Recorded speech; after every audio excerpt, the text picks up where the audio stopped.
All right, welcome everyone to this special post-hospital counter-apologetics stream. I thought in my injured state it might be fun to do some counter-apologetics. I'll probably have to keep repeating throughout the stream as people come in, but for those who are on time, welcome everyone. I'll just briefly outline what happened. So I did say one arm, one leg. Thankfully, I've not actually lost an arm or a leg, but I only have one functional arm. This one being in a cast, and one functional leg. I won't try to show you the leg. I had a bicycle accident. I broke my hip and I broke my elbow, both on the left side. I was in hospital for a week. Doctors baffled as to how someone my age can break their hip just falling off a bicycle because of ice on the road. That's not supposed to happen. No one knows how it happened. So I just got lucky, I guess. It actually got me thinking about the idea of like reverse medical miracles. It's like instead of healings that can't be explained, it's like injuries or diseases that can't be explained. Something to think about. The apologists don't want you to know, don't want you to know about, I guess. But anyway, we're not here to talk about that as such. We're here to review. Hey, go away. We're here to review. Sorry if my brain is not as fast as usual. I'm still recovering everything. Okay, we're here to review this and maybe some other things. We'll see how we go. See how long it takes me to get tired. Yeah, so this debate between Michael Jones and Richard Carrier on Does God Exist? From Monday Debate. So I have not watched this. So we're going to have a live First Thoughts React. Richard Carrier actually recommended my book, so he has some familiarity with me. I don't always see eye to eye on him with everything. Obviously, he's well known for propagating Jesus mythicism. I don't know if that will come up in this debate, which is not a position I agree with. But, that's by and by. We'll see how he goes. I'll critique Michael when I see fit. I'll critique Richard when I see fit. I might call him Carrier because we'll see we'll see how it goes. I'm more used to thinking of him as Carrier. Whatever. I'll critique each of them when I see fit, and when relevant, I'll mention what I think is a good response. I'm just checking my audio here. Yeah, it looks good. All right, let's start, shall we? Causal principles cannot. Fine. Copy. Yeah, you we have don't need to look. Zach. I don't like that. We want to welcome Zach from Maine First, which is kind of the premier organization from New England fighting for conservative influence. So Zach is a sponsor for DebateCon 6 as well as Maine First, and we are so grateful for them because they believe in free speech and fair debates, just like modern day debate. But as I had mentioned, they also believe in fighting for conservatism. Welcome, Zach. We're thrilled to have you back with us to share about Maine First. Thank you, James. And thank you very much for everyone who's here. Maine First Project is grateful for the opportunity to sponsor this event. And we at Maine First Project have been taking the fight to the leftists in Maine and have been fighting fire with fire. And the reason folks should really support Maine First Project is many of the leftist policies that have permeated throughout this country have stemmed from Maine, such as Trump being taken off the ballot, the trans agenda, illegal migrants, it's a big magnet for them, and ranked choice voting, which a lot of states don't have that, but it will be coming to you soon, so watch out. So the leftist agenda of ranked choice voting. Jeez. The trans agenda, whatever the heck that is. And Trump being taken off the ballot, well, I don't say much about that one, but some of the stuff they come up with, my goodness. And I thought it was going to be real issues, like, I don't know, abortion or something like that, or fiscal balance. I guess you could argue that the, border control, that's not even exactly a conservative issue. It's just like exactly what you think should be done differs, because like kind of better control of the southern border is kind of bipartisan policy in the US, but there's difference on exactly what policies to take. But anyway, it's just kind of pathetic, the things they come up with as being like the super important things that they need to focus on to protect conservatism or whatever. But anyway. We'd love your support. Go to mainfirstproject.org and see what we're all about. Thank you very much. Holy. Thank you. $50 super sticker. Very generous, Co-York. Thank you. We're going to jump into it. I'm going to introduce our debaters for this debate on whether or not God exists. First, as he'll be going first, Mike Jones runs the YouTube channel Inspiring Philosophy. He's a Christian apologist. He has a master's in philosophy from the University of Arizona, and he's debated the top atheist debaters in the world, such as Matt Dillahunty, Dr. Lawrence Krauss, Dr. Michael Shermer, and many more. Please join me in welcoming Inspiring Philosophy's Mike Jones. Also, please join me in welcoming Dr. Richard Carrier, who is a world-renowned author and speaker, as a professional historian, published philosopher, and prominent defender of the American free thought movement. Dr. Carrier has appeared across the US, Canada, the UK, and Puerto Rico, and on American television and Canadian and London radio, defending sound historical methods and the ethical worldview of secular naturalism. Please welcome Dr. Richard Carrier. I do like it that Carrier also defends secular naturalism. We don't have enough people like actively defending that these days, so it's another thing that I like about him. We are going to jump right into it. Thank you very much, gentlemen, for being here. I have the timer set for you, Mike, for your 15-minute opening statement. We didn't say the structure of the thank debate. you, James. You're supposed Thank to you, do that at the Dr. outset. Carrier, for agreeing to the debate. I'll be arguing that God does exist, and we have more than enough evidence to establish this. I'll present 3 arguments for God's existence, and then make an argument from parsimony. But first, I'm going to argue idealism is true, which in a nutshell is the belief that all is fundamentally mind. We can infer this from what I would call the introspective argument. Okay? Premise 1, the mind exists. No one with a mind can doubt this. As Descartes said, I think, therefore I am. Premise 2, the mind and the properties of mind cannot reduce to matter. The hard problem of consciousness exists for a reason. There is no path forward to explain how consciousness could emerge from matter. Plus, everything we experience is qualia. Take bundle theory, for example, which is that physical objects exist as bundles of properties. For example, you could describe an apple as red, round, shiny, smooth, and tasty. But if you remove these properties, what is left? Well, nothing really. But these are all mental experiences, not physical. As Susan Schneider says, pure property ontologies need to take physical objects as metaphysically derivative, even objects that physics regards as fundamental. Objects are instead bundled out of properties, or they are properties. The atheist philosopher Thomas Nagel had to admit, if a mental event really is a physical event in the Thanks very much, Crazy Dove, as well, for the generous donation. Now, Michael is well known for his Gish Gallop strategies.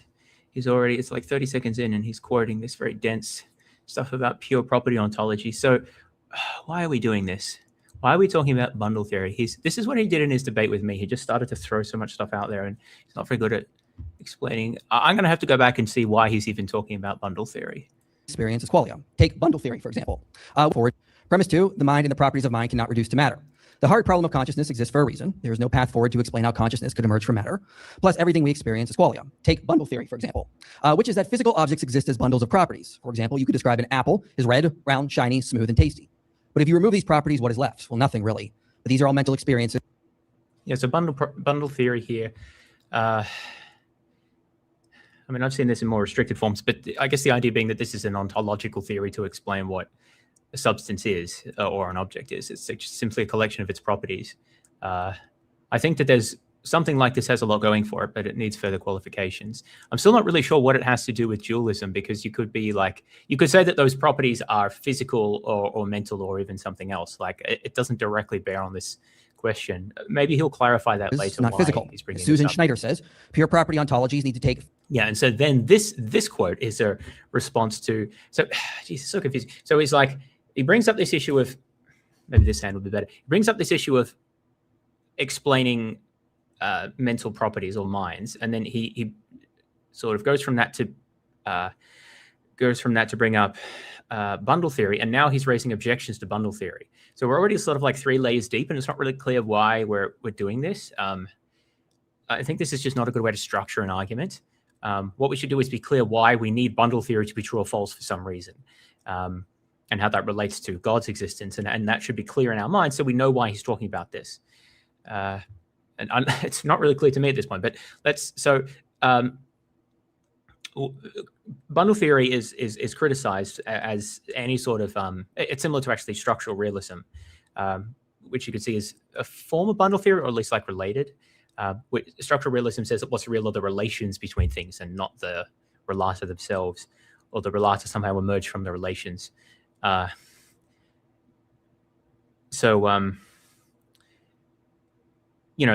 classic criticisms of these sorts of worldviews or these sorts of ontologies is that it's hard to understand how you can have properties without an object or relations without relata. There seems to be the way just we think about an object is that it's the thing that has the property. You can't just have the property without anything to bear that property.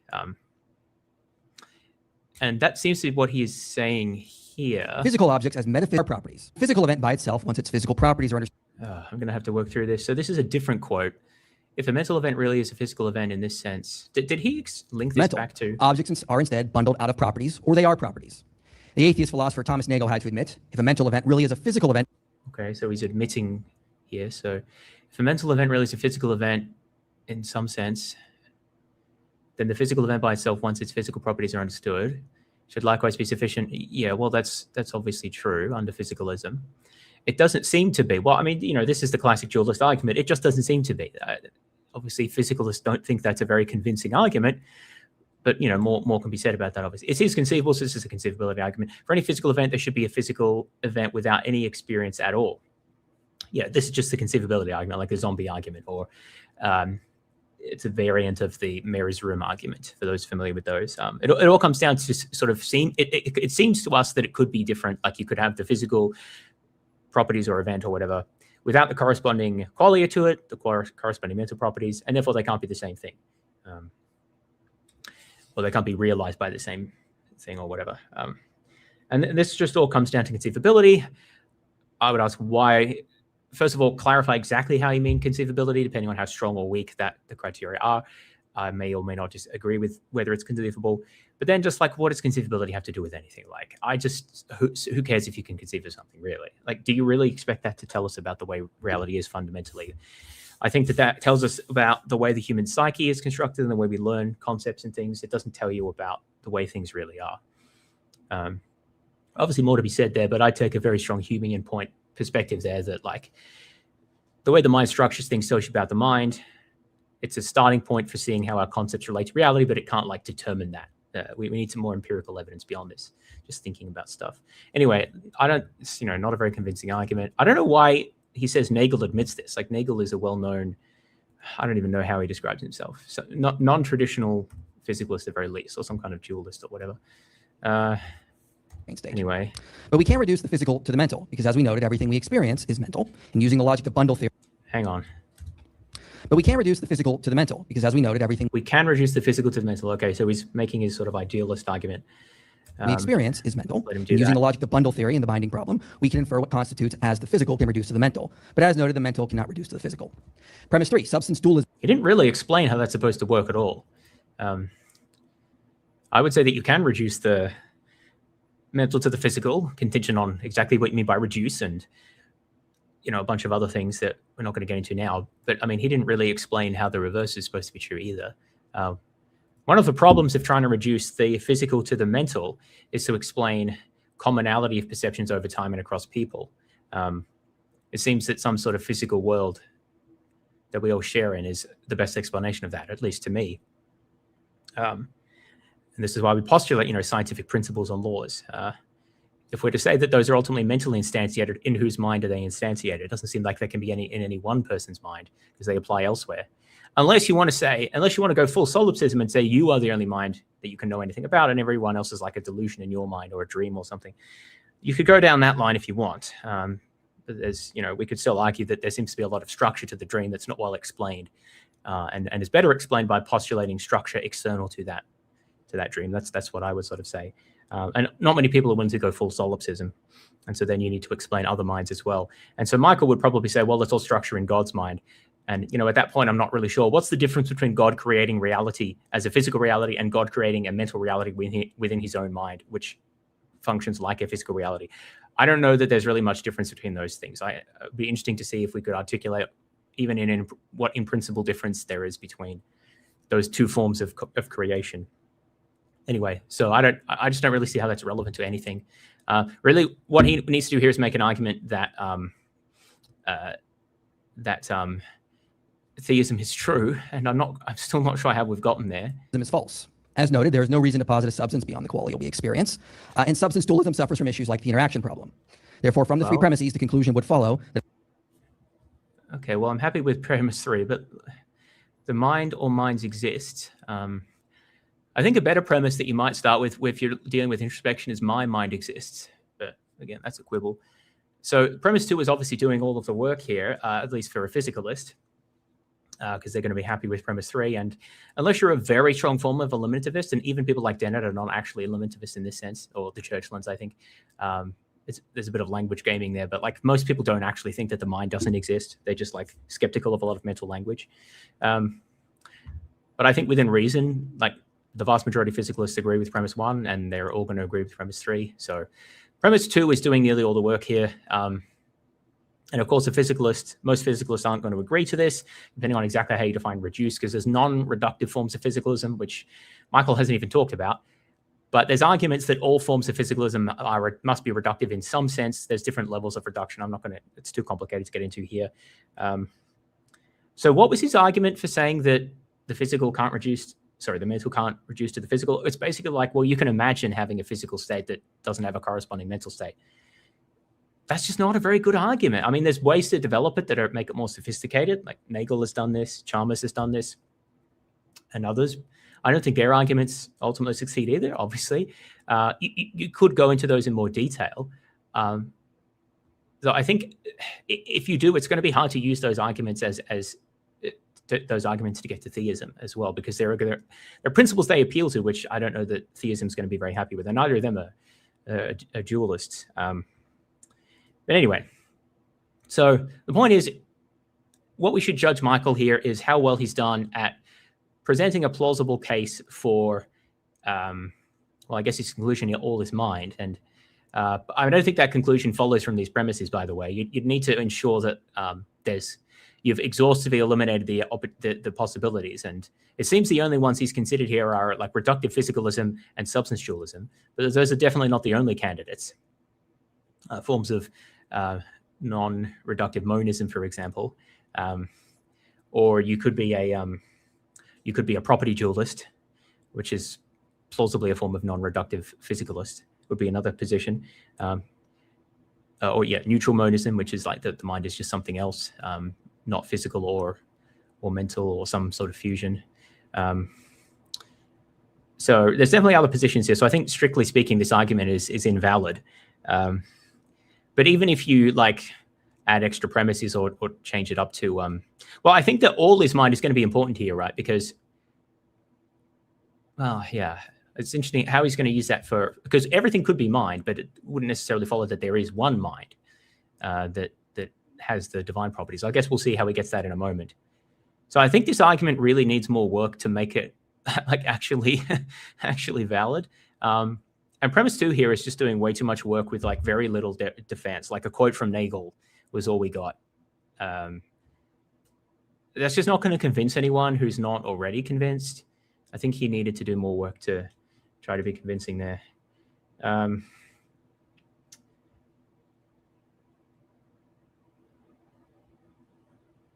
Question here, who is the most formidable theist to debate in your experience? Formidable. I don't know. Formidable's a hard one to... I think Jerry Aiken was pretty switched on because he actually listens and responds. Well, I think he sort of dodged a lot of what I said, but like he doesn't just do the thing where he sticks to his script completely and ignores everything you say, because I wouldn't call that formidable. So other theists are a bit like that. I don't know. I haven't encountered... Michael Jones is difficult because of his gish galloping. But I wouldn't really call him formidable either, because he doesn't seem very good at actually engaging it in person. He's just got it coming up with lots of stuff. You know, there's different challenging aspects in different ways, but I don't know. I haven't found anyone I found very formidable, but maybe that's just me being arrogant there. Sorry, did I say Jerry? Yeah, Jimmy Aiken, sorry. That was my mistake. Anyway, let's move on with this. All is mind, and that would mean idealism is true. If idealism is true, then our background knowledge makes it more likely that theism is true, and this will become apparent as I go through the 3 arguments. No, I'm not first, by God, I just want to say I mean a necessary immaterial mind whose nature would be ideal. We should probably have started with this, given that the topic is does God exist? And he's arguing the affirmative, so traditionally you would define your terms there. A necessary and immaterial mind that created the universe and whose nature is ideal or absolute perfection. Okay, fair enough. Or absolute perfection. So the first argument is called the emergent universe argument. So if the universe is emergent, it's emergent from a mind. The universe is emergent, and therefore the universe is emergent from a mind. Pretty simple. I'll start by defending the second premise. The common belief today is the universe is fundamentally like... Man, I don't know why. I guess he's preaching to his audience, because like even most theists are not going to have any clue what he's arguing here, because his arguments are so complicated. The If the universe is emergent, it's emergent from mind. Obviously, the key thing here is what do you mean by emergent? Maybe he will explain that. In my experience, he won't. It's also not clear, even if you think the universe is emergent from a mind, that mind will have all of the divine properties. Presumably, he will discuss The universe that. is emergent from a mind. Pretty simple. I'll start by defending the second premise. The common belief today is the universe is fundamentally like particles or something like quarks, but quantum field theory doesn't show that. Physicist Walter Schmidt says particles are actually waves in different types of fields. This goes for all the particles we are made of. We are all Hey, this is a book that I've read most of this, actually. It's quite a good book, but okay, I'll let Michael talk a bit more. just made of waves in a field. What looks to us as a billiard ball on a billiard table is actually a bunch of waves moving from the cue to the pocket. Now, some try to say, well, everything might reduce to quantum fields, but that doesn't work either, as the philosopher of physics David John Baker notes, that many of the problems that particle interpretations have also apply to field interpretations. And as other experts have noted, Baker's conclusions are pretty decisive to this day. Now, this can get complicated, but in a nutshell... Dude, what do you do? Oh, my God, this is terrible. Look, okay, so philosophy of quantum physics, quantum field theory, and its underlying ontology is a fascinating subject. It's something that I've actually done a lot of research on, partly in response to Michael. I guess I can thank him for that. Partly because of my interest in the subject, partly because of there's a section on this in my book. It's so bloody complicated. There's really no agreement as to whether fundamentally we should think of reality as being comprised of something field-like, something distributed, or something particle-like, something localized and discrete. There's arguments for and against both positions, and it relates to so many different things, including interpretations of non-relativistic quantum mechanics. It's like the collapse of the wave function, things like that, if you're familiar with that, as well as issues about how to interpret the quantum field formalism, like Feynman diagrams and virtual particles. Issues like quantum contextuality, so which variables are real and which are not. It can be at any given time. Locality in quantum mechanics, so to what extent systems are localized or distributed across a wide area, or wide space-time region. Very, very complicated issues that all sort of interact with each other in complex ways. So to just throw up a couple of slides with a few seconds, that's not making an argument. That's a waving at other people who've made arguments. And Michael does this in his discussions quite a lot. It's really bad strategy. It's classic Gish Gallop, especially when it's such complex issues. I don't know, why should we just take his word that some people have argued that, well, he seems to be arguing against particle and field interpretation. So what actually is he saying here? What's his point? We've got a few The philosopher of physics David John Baker notes that many of the problems that particle interpretations have also apply to field interpretations. And as other experts have noted, Baker's conclusions are pretty decisive to this day. Now, this can get complicated, but in a nutshell, there are mathematical problems with saying quantum fields are underlying objects, like the inability to assign Fock space to quantum fields, and other issues like spontaneous symmetry breaking. As Baker concludes, it seems that in many ways, fields and particle interpretations must stand or fall together. And honestly, that's sort of what I would say. Like, it really seems like traditional field and traditional particle interpretations can't do everything we'd want them to together. We need to sort of move beyond that somehow and develop some sort of synthesis that also engages with the philosophical aspects. But so I actually don't know that we're there yet, and that's what some of the commentators have said. But anyways, so he's saying that we don't have a particle or field doesn't work. Okay. So just appealing to fields to escape the problems that show particles cannot be fundamental doesn't work, because a lot of the same issues come up. Philosopher of science Minor Kuhlman notes physics lacks a coherent account of fundamental issues, such as the definition of objects. It's not at all clear what a particle or field even is. Yeah, it's hard to define these things rigorously, and that's been an issue for like 100 years. Einstein was worried about this, the lack of not that issue exactly, but the lack of rigorous ontology and rigorous interconnected theory at the basis of quantum mechanics, and that's even gotten worse with quantum field theory. So yeah, I mean, I kind of agree that there's a lot of work to be done here. Quantum field theory doesn't suggest fields are entities. Instead, at the most fundamental level, we only find structures, relations, and properties, not a material substance there. So this is one reason physicist James Glatfelder says the very notion of materialism now appears misguided. Our worldview is shattered. Philosopher Jan Westerhoff agrees. The moral to draw from the reductionist scenario seems to be that either what is fundamental is not material, or that nothing at all is fundamental. And I'm citing so many experts, so you're aware this is not something I made up. It's coming from experts in the philosophy of physics. Essentially, our macro reality appears to be emergent from underlying information, not fundamental objects that we can call fields or particles, thus supporting the second premise. Now, as for the first premise, if all of material reality can be reduced to mathematics, properties, and abstraction. Wait, he said that supports the second premise? Essentially, our macro reality appears to be emergent from underlying information, not fundamental objects that we can call fields or particles, thus supporting the second premise. Now, as for the first premise, I don't really understand how any of that supports the second premise. So what he just established is that many physicists and philosophers of physics and so forth don't think that we currently have a clear conception of a theory of quantum mechanics, quantum field theory that describes it in terms of particles or waves in a way that does justice to all of the relevant issues. So there's still a lot of open questions there, right? That's what he established. How does it follow from that that the universe is emergent? He hasn't even defined what emergent is. He said something briefly about underlying information, but he didn't bother to define what he means by that, and how that would be, like why the information should be taken as more fundamental than anything else, like a particle or a wave or a quantum field or whatever it is, some underlying quantum state that we can't describe. See, I think Michael here is confusing our descriptions of reality with reality itself. It's quite possible that, well, I mean, we know that our theories of reality, quantum mechanics, general relativity, which he hasn't mentioned, but that'd be relevant as well, and our interpretations thereof are incomplete. There's many things that we don't know and can't be resolved fully to our satisfactions. But that doesn't mean that reality is somehow incomplete. It doesn't really tell us anything about reality, other than maybe we don't have quite the right concepts or terms for describing it in all aspects. It doesn't tell us that the universe is emergent. In order to establish that, you'd have to say what you mean by emergent, because that word is very slippery, and then show that the universe meets those criteria, right?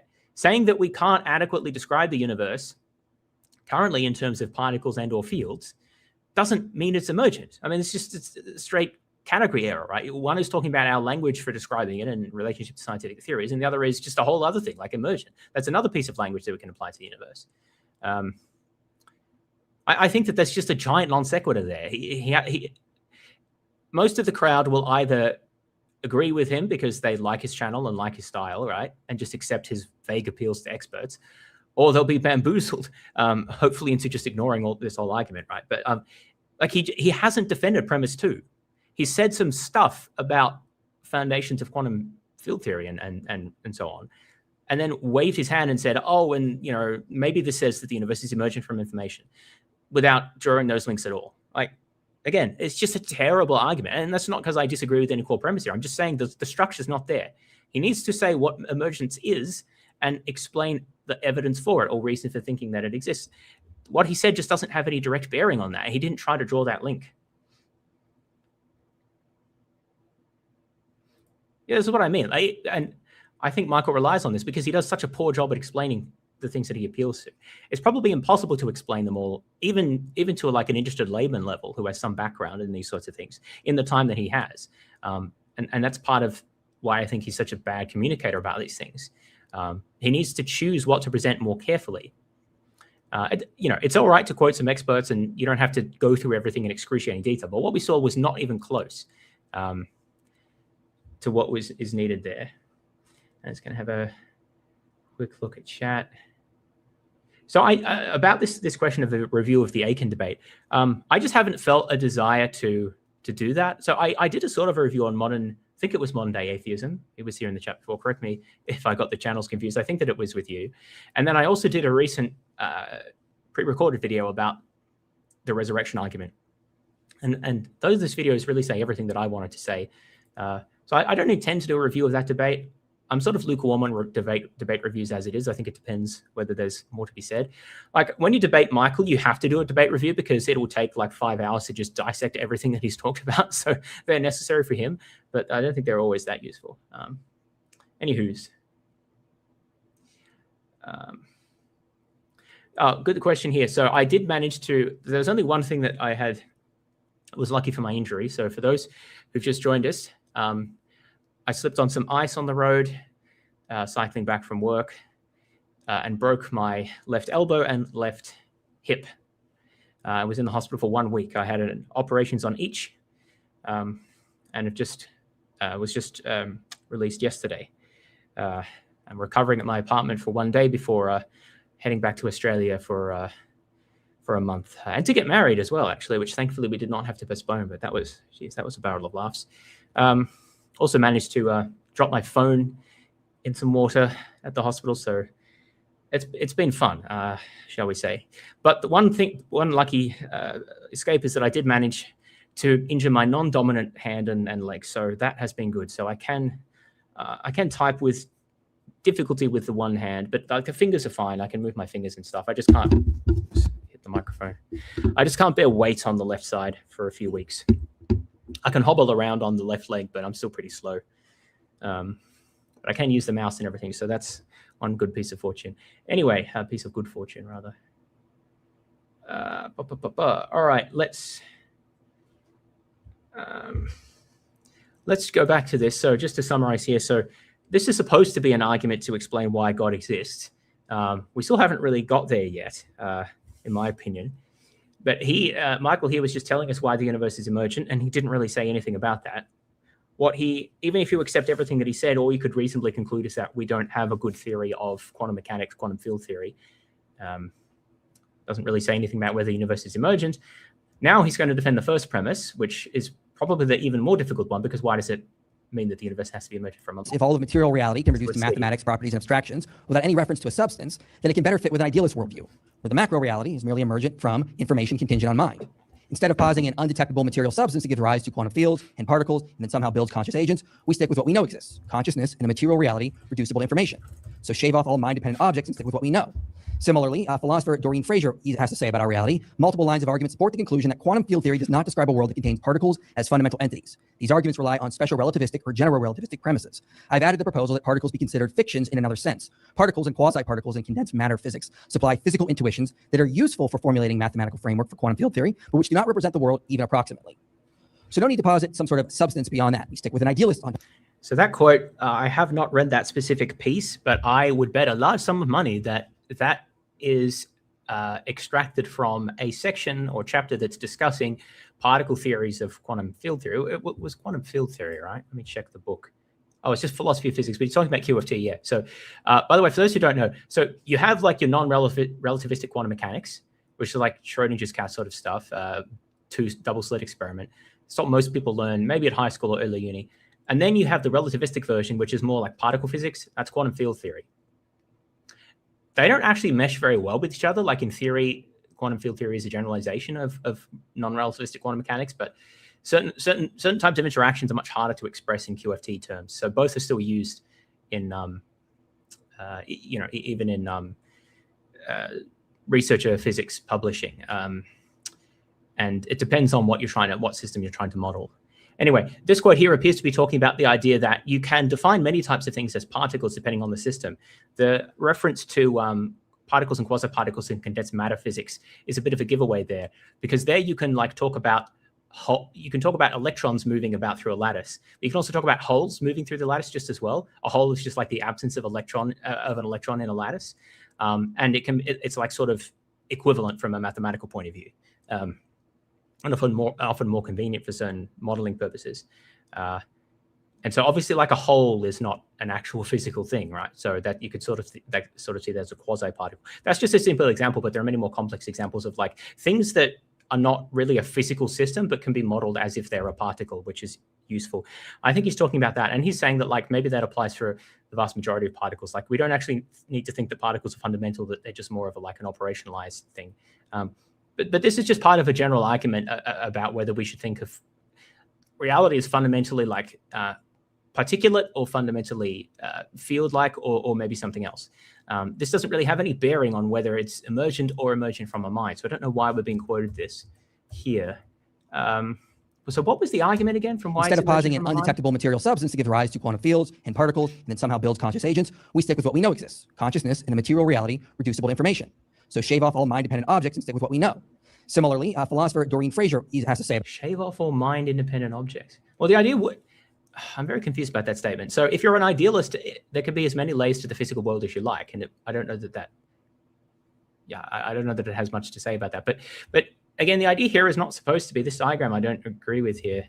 I don't really know what these layers are supposed to mean. It'd be nice. This looks like it's some sort of molecule. And I guess this is like fundamental physics or something. And is that supposed to be a mind? Because the arrow reverses there. So I'm guessing this is like a mind because it goes down now. Jeez, these diagrams are so crap. But anyway, the point is that you see this bottom layer just disappears here. He was saying that we need to postulate some sort of unknown layer that like gives rise to fundamental physics and then like molecules and then minds. But let's get rid of that. But I don't think many people think we need to postulate a new layer. Like I guess if you're a string theorist, but that's not even really, it's not really a new layer. It's new physics at the current layer. Because like a single string makes up a single fundamental particle.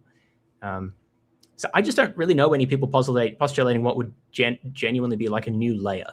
They're postulating either new mathematical structure, new physical principles, or just different interpretive principles, like how to describe what happens at that quantum layer. So I don't think this is a very helpful diagram here, or it's like he's sort of appealing to simplicity here, but I don't think it's real. There's any real simplicity gained there. Or at least he hasn't established why the physicalist needs to invoke some sort of new layer.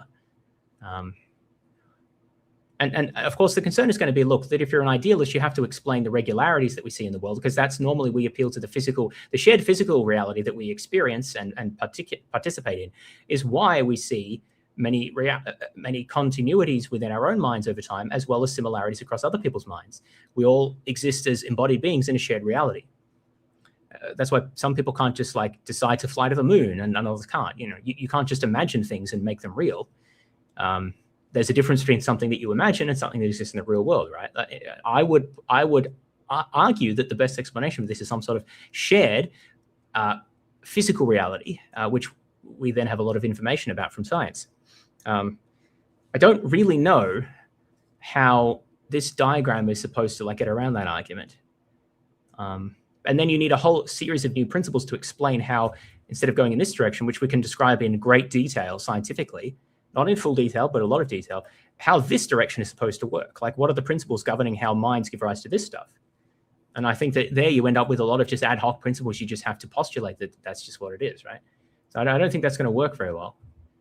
And this just seems to be, as I said, a complete non sequitur. It doesn't have anything to do with what he's arguing sort of here. Substance beyond that. We stick with an idealist ontology. Mind is fundamental, and the physical is just information or qualia.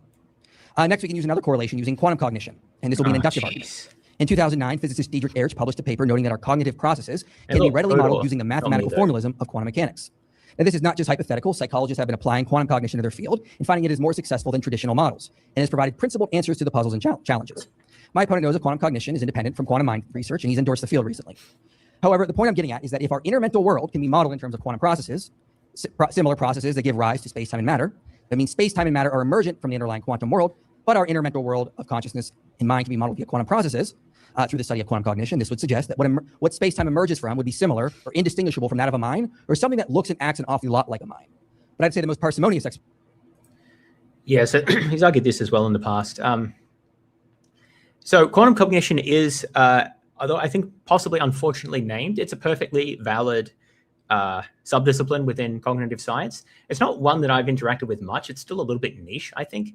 But basically, it's using the mathematical formalisms of quantum mechanics to describe cognitive phenomena at the cognitive level. So that's fine. You can use mathematical formalisms from wherever.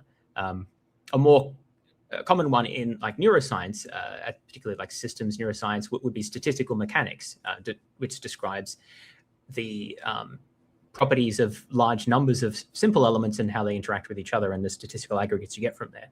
So that's a large sort of body of mathematical results from physics as well that have been used. It's very common for one discipline to adopt formalisms from another.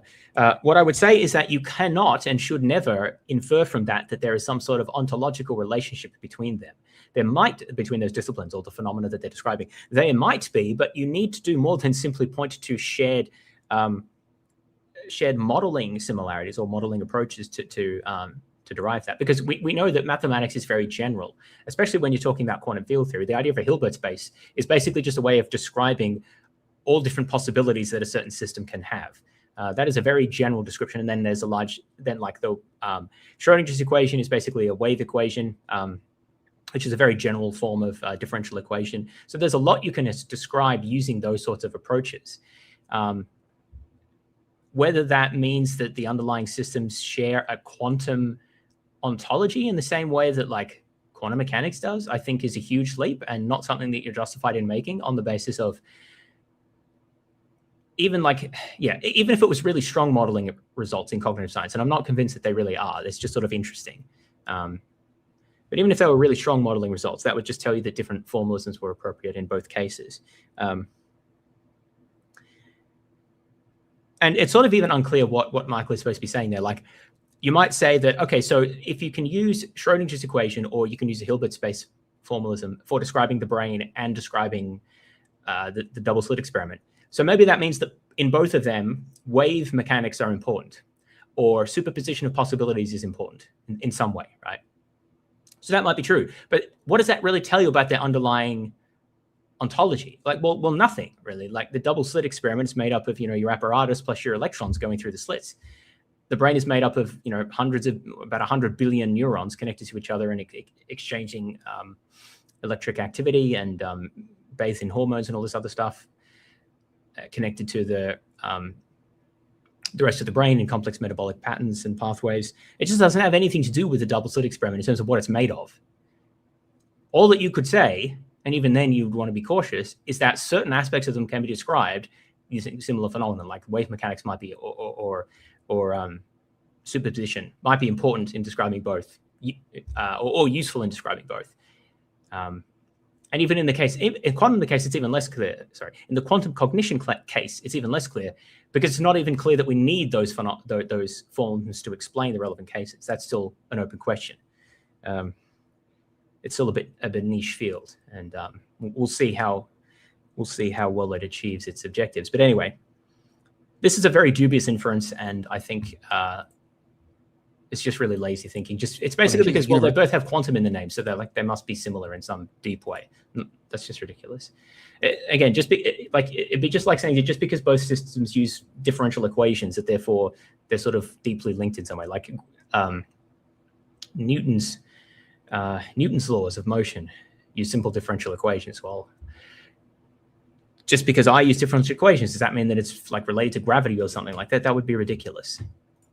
It's just emergent from a mind. Instead of it emerging from something that isn't a mind, it resembles and acts like a mind. In private correspondence with one researcher in this field, he said it could all just be a coincidence, but the correlations, i.e. the similarity in behavior between human concepts interacting with human minds and quantum entities interacting with fermionic matter, could be caused by the fact that both entities share the same conceptual nature. This can also be strengthened through the research in quantum mind theory, which I don't have time to cover now. But we can also look at the work of astrophysicist Franco Vazza and neurosurgeon Alberto Felitti. What's this one? Information processing, power spectrum analysis. Oh, I remember this. Geez, this is from like 5 years ago. Oh, this is absolute bunk. I remember going through this paper. Who wrote a paper on the similarities between neural networks and the cosmic web of galaxies. And they show that the properties of neural networks within the human cortex are similar to the cosmic web of galaxies. Something we would expect if the universe is emergent from a mind. Oh, that was so funny. I can't believe he's still parroting all this stuff like 5 years later after I first went through a bunch of this stuff. That paper is a joke. It's kind of fun, I suppose, but like, I don't remember all of the specifics, but basically it looks at one specific way of staining neurons from a particular sample. I don't remember where. And then like one way of visualizing intergalactic structure at a certain level of like zoom, of like resolution. And then it argues that there's similar statistical distributions of like power laws of frequencies or something like that in the image. There's sort of quantitative ways of describing the images. And you can kind of see there just by looking at it, there's like superficial similarities, right, of this sort of tendril structure. But this is all contingent on the way of staining, the way of visualizing both systems, that particular way of staining neurons in particular. Like, neural networks don't look like that. These staining methods only will only stain a certain proportion of the tissue. Because otherwise it's just a jumble of mess and you can't see anything. There's not like there's actual empty space. I mean, there is intercellular space, but a lot of that is also taken up by other processes that you just can't see. It's a similar issue, by the way, when it comes to visualizing visualizing galaxies. I don't know quite as much about that, but for example, there's a lot of dark matter that you can't see and it's not visualized by whatever method is being used here.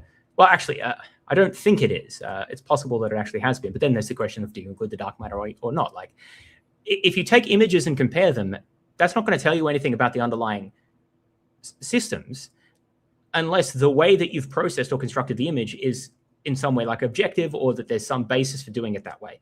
But But just picking two sort of pretty arbitrary ways of visualizing things and comparing them and saying, hey, there's some similarities here, that's just not scientific. That's just kind of fun would be the most you could say of that. That's an absolute joke of an argument. And then to top it off, he says that this is what you would expect if the universe was emergent from a mind. Like, why is this what you would expect if the universe was emergent from a mind? I don't understand the connection at all. If the universe is emergent from a mind, everything in the universe is like reducible to the mental. So why would these specific things like clusters of galaxies and neural processes, why would those specifically resemble each other if everything is emergent from a mind? And I mean, this is where I think that Michael's view becomes very confusing, because he seems to think that human minds do, at least in part, emerge from neurons, but also they somehow emerge from like the uber mind, the God's mind that underpins the whole universe. So there's like a dual structure there or something. I think this is what he means by dual aspect idealism, but it doesn't really make any sense to me. There seems to be a lot of overdetermination there. Like, if the properties of our minds are determined by our neural networks, then what is it that the underlying cosmic consciousness is doing? And if they're not determined by the neural networks, then why is it that Michael appeals to the relevance of neural networks? And then how do we explain all of the evidence from neuroscience that they are at least many important cognitive properties determined by the neural networks? It's a similar property that dualism has, a sort of overdetermination argument. In principle, there are ways to work around this by specifying exactly what causal relations each thing has with each other thing. But dualists, or it seems idealists, are way too lazy to actually bother doing all of that work. And that's probably not even possible to do it in a consistent way, but like maybe you could come up with something. So they just sort of hand wave and say, oh, well, some things are determined this way and some are that way, and you never get any specifics. But this idea that there's some special connection between like neural networks and galaxies is just an absolute joke. Can't believe you're still peddling this argument. Networks within the human cortex are similar to the cosmic web of galaxies, something we would expect if the universe is emergent from a mind. How is that expected? That's so dumb. Anyway, it's so hard to keep track of his. He throws so much out of it out. If we argued that the universe must be emergent from a mind? So we've got quantum cognition. That is a really weak argument at best, and it doesn't say anything about emergence really. He sort of just made a vague reference to idealism being simpler, I guess. Quantum cognition, simplest explanation, but it's not really an explanation. It's just a catchphrase because it doesn't actually have an explanation as to how it's supposed to work. And this is the thing you just ditch. Like, it's not even that important from within his own argument. Just get rid of that. Spend more time on other things. This is less likely if physicalism is true. Networks in the cosmic web of galaxies. And they show that the properties of neural networks within the human cortex are similar to the cosmic web of galaxies, something we would expect if the universe is emergent from a mind. This is less likely if physicalism is true, but would be predicted by idealism. Because, as philosopher of mind Bernardo Kastrup notes after drawing on their works, brains are the images or representations of conscious minds. Elsewhere, he says a brain, or the whole body by extension, is just the external appearance of a conscious agent. The universe is emergent. The brain is just, so I need to delve more into Kastrup's views. We might do a BA on that at some point. But the brain is the external appearance of was it a conscious agent or something like that? So that's interesting. But you then need to have some sort of theory as to what the relationship is between the agent and its appearance, right? So it's not enough just to hand wave, because then the physicalist explanation is just going to swamp the idealist explanation in terms of explanatory scope and power, because the idealists can't actually explain anything. They just need to invent ad hoc causal relations for any particular result they need to appeal to. Physicalists can't do that. They actually have to ground results in experimental evidence and in terms of known physical mechanisms and integrate with other aspects of science. There's a lot more constraints. Anyway, but we can get to that later. I don't know why this quote's not on the slides, by the way. From a mind, we would expect the universe would in some way be the external appearance of that conscious agent, in the way your brain on idealism is the external appearance of you. So we have good reason to support the first premise as well. Now, as for the second argument, start here. It's called a consciousness argument. Premise one, contingent minds have either... Wait, what? I thought that was to support the first premise. What's he arguing now? Just agent. The universe is emergent from a mind. We would expect the universe would in some way be the external appearance of that conscious agent, in the way your brain on idealism is the external appearance of you. So we have good reason to support the first premise as well. Now, as for the second argument, in defense of the first premise. Start here. It's called a consciousness. Okay, so this is just premise. Okay, so this is a second argument in defense of the first premise. He really needs better signposting here, although he really doesn't seem to care about clarity in his debate. I'm having trouble following this, right? And I've spent more time than probably the vast majority of people on Earth reading and responding to and thinking about Michael's arguments, as well as theism debates in general and relevant quantum issues. I still find it hard to follow this. because it's so poorly signposted and structured. I don't understand how anyone could find this convincing. Like, even if his arguments were all good, they're still not convincing because they're so hard to follow. It's so much of a mismatch, so poorly structured, so much in so short time. They just need to be completely reorganized. I guess there's a certain appeal to some types of people who just like all of this, like quantum and physics and idealists and neuron stuff just sort of like shoved at them. They're just sort of going along for the ride kind of thing. It's more of an experience rather than a sort of cognitive experience. I don't know. I don't know what's going on. One, contingent minds have either a personal explanation or a natural explanation. Theories of mind will fall into one of these two categories, or a mix, I guess you could suppose. And by personal explanation, I mean that if our consciousness can... So the physicalist does not need to think that every contingent thing has any explanation at all. So we can reject the first premise right there. I guess that might come up later when we talk about the origin of the universe, if we ever talk about that. Not be reduced to natural processes or parts, and is irreducible as is, then it must come from a personal source. Premise 2, idealism is true, and thus all is reducible of mind. There are various ways I could argue for this. I refer you to the prior arguments, but for the sake of time, I need to move on. So we're just going to throw in idealism is true and just not defend it. Okay, fine. What was the argument that he gave before for idealism being true? I don't think he really gave one. He just sort of said, well, there's problem. Yeah, that's right. There's problems in understanding exactly how to describe quantum field theory and the foundations of the ontology of quantum mechanics, right?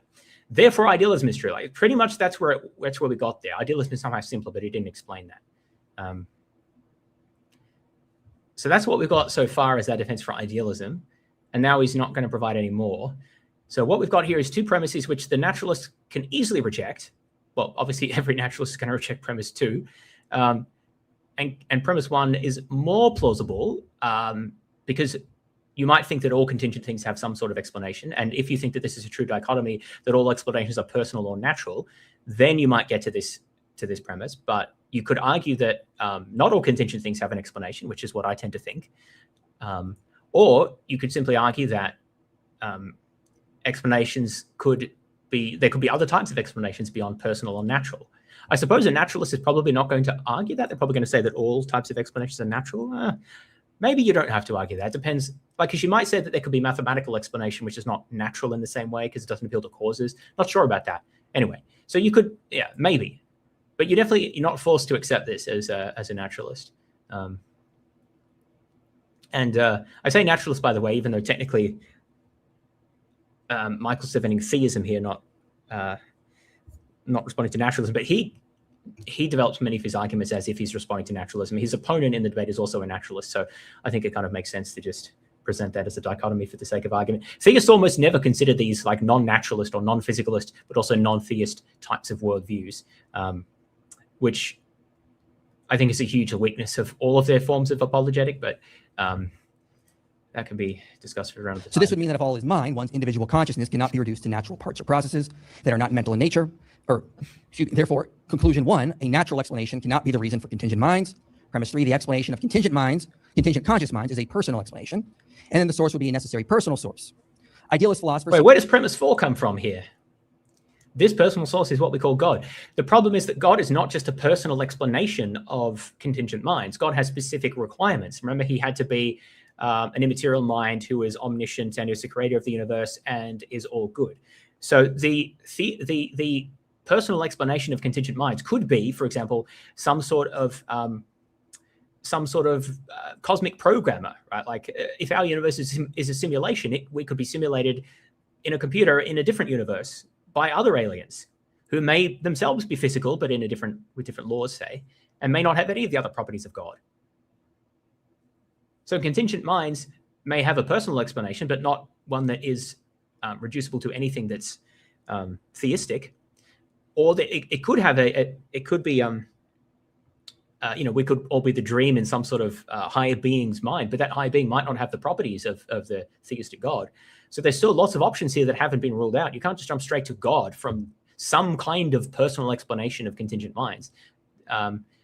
It's amazing how every single substantive premise in this argument, like premise 1, 2, and 4, like they're all very bold premises, especially 2 and 4.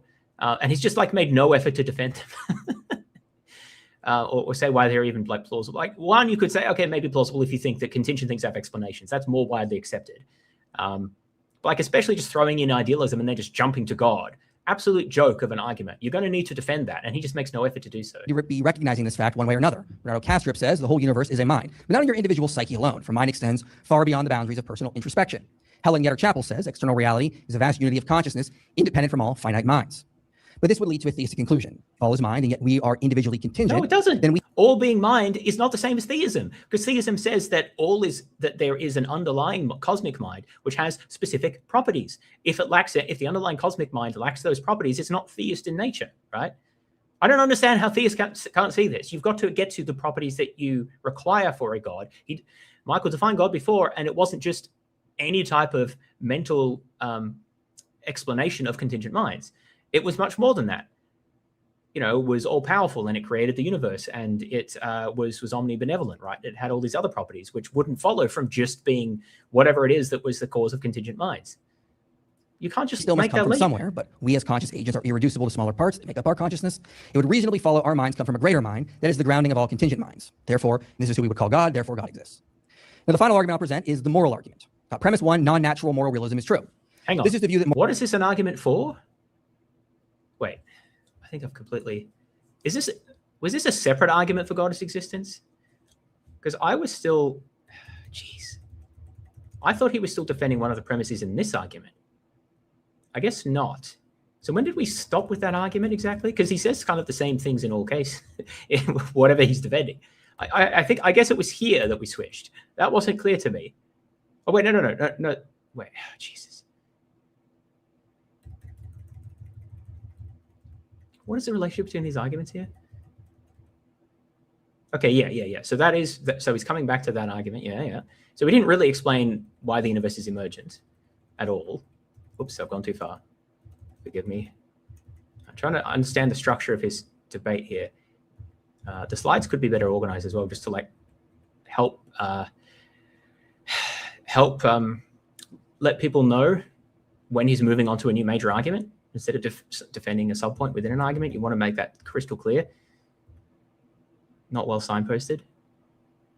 Okay. Yeah, so he didn't actually really defend that, but there was...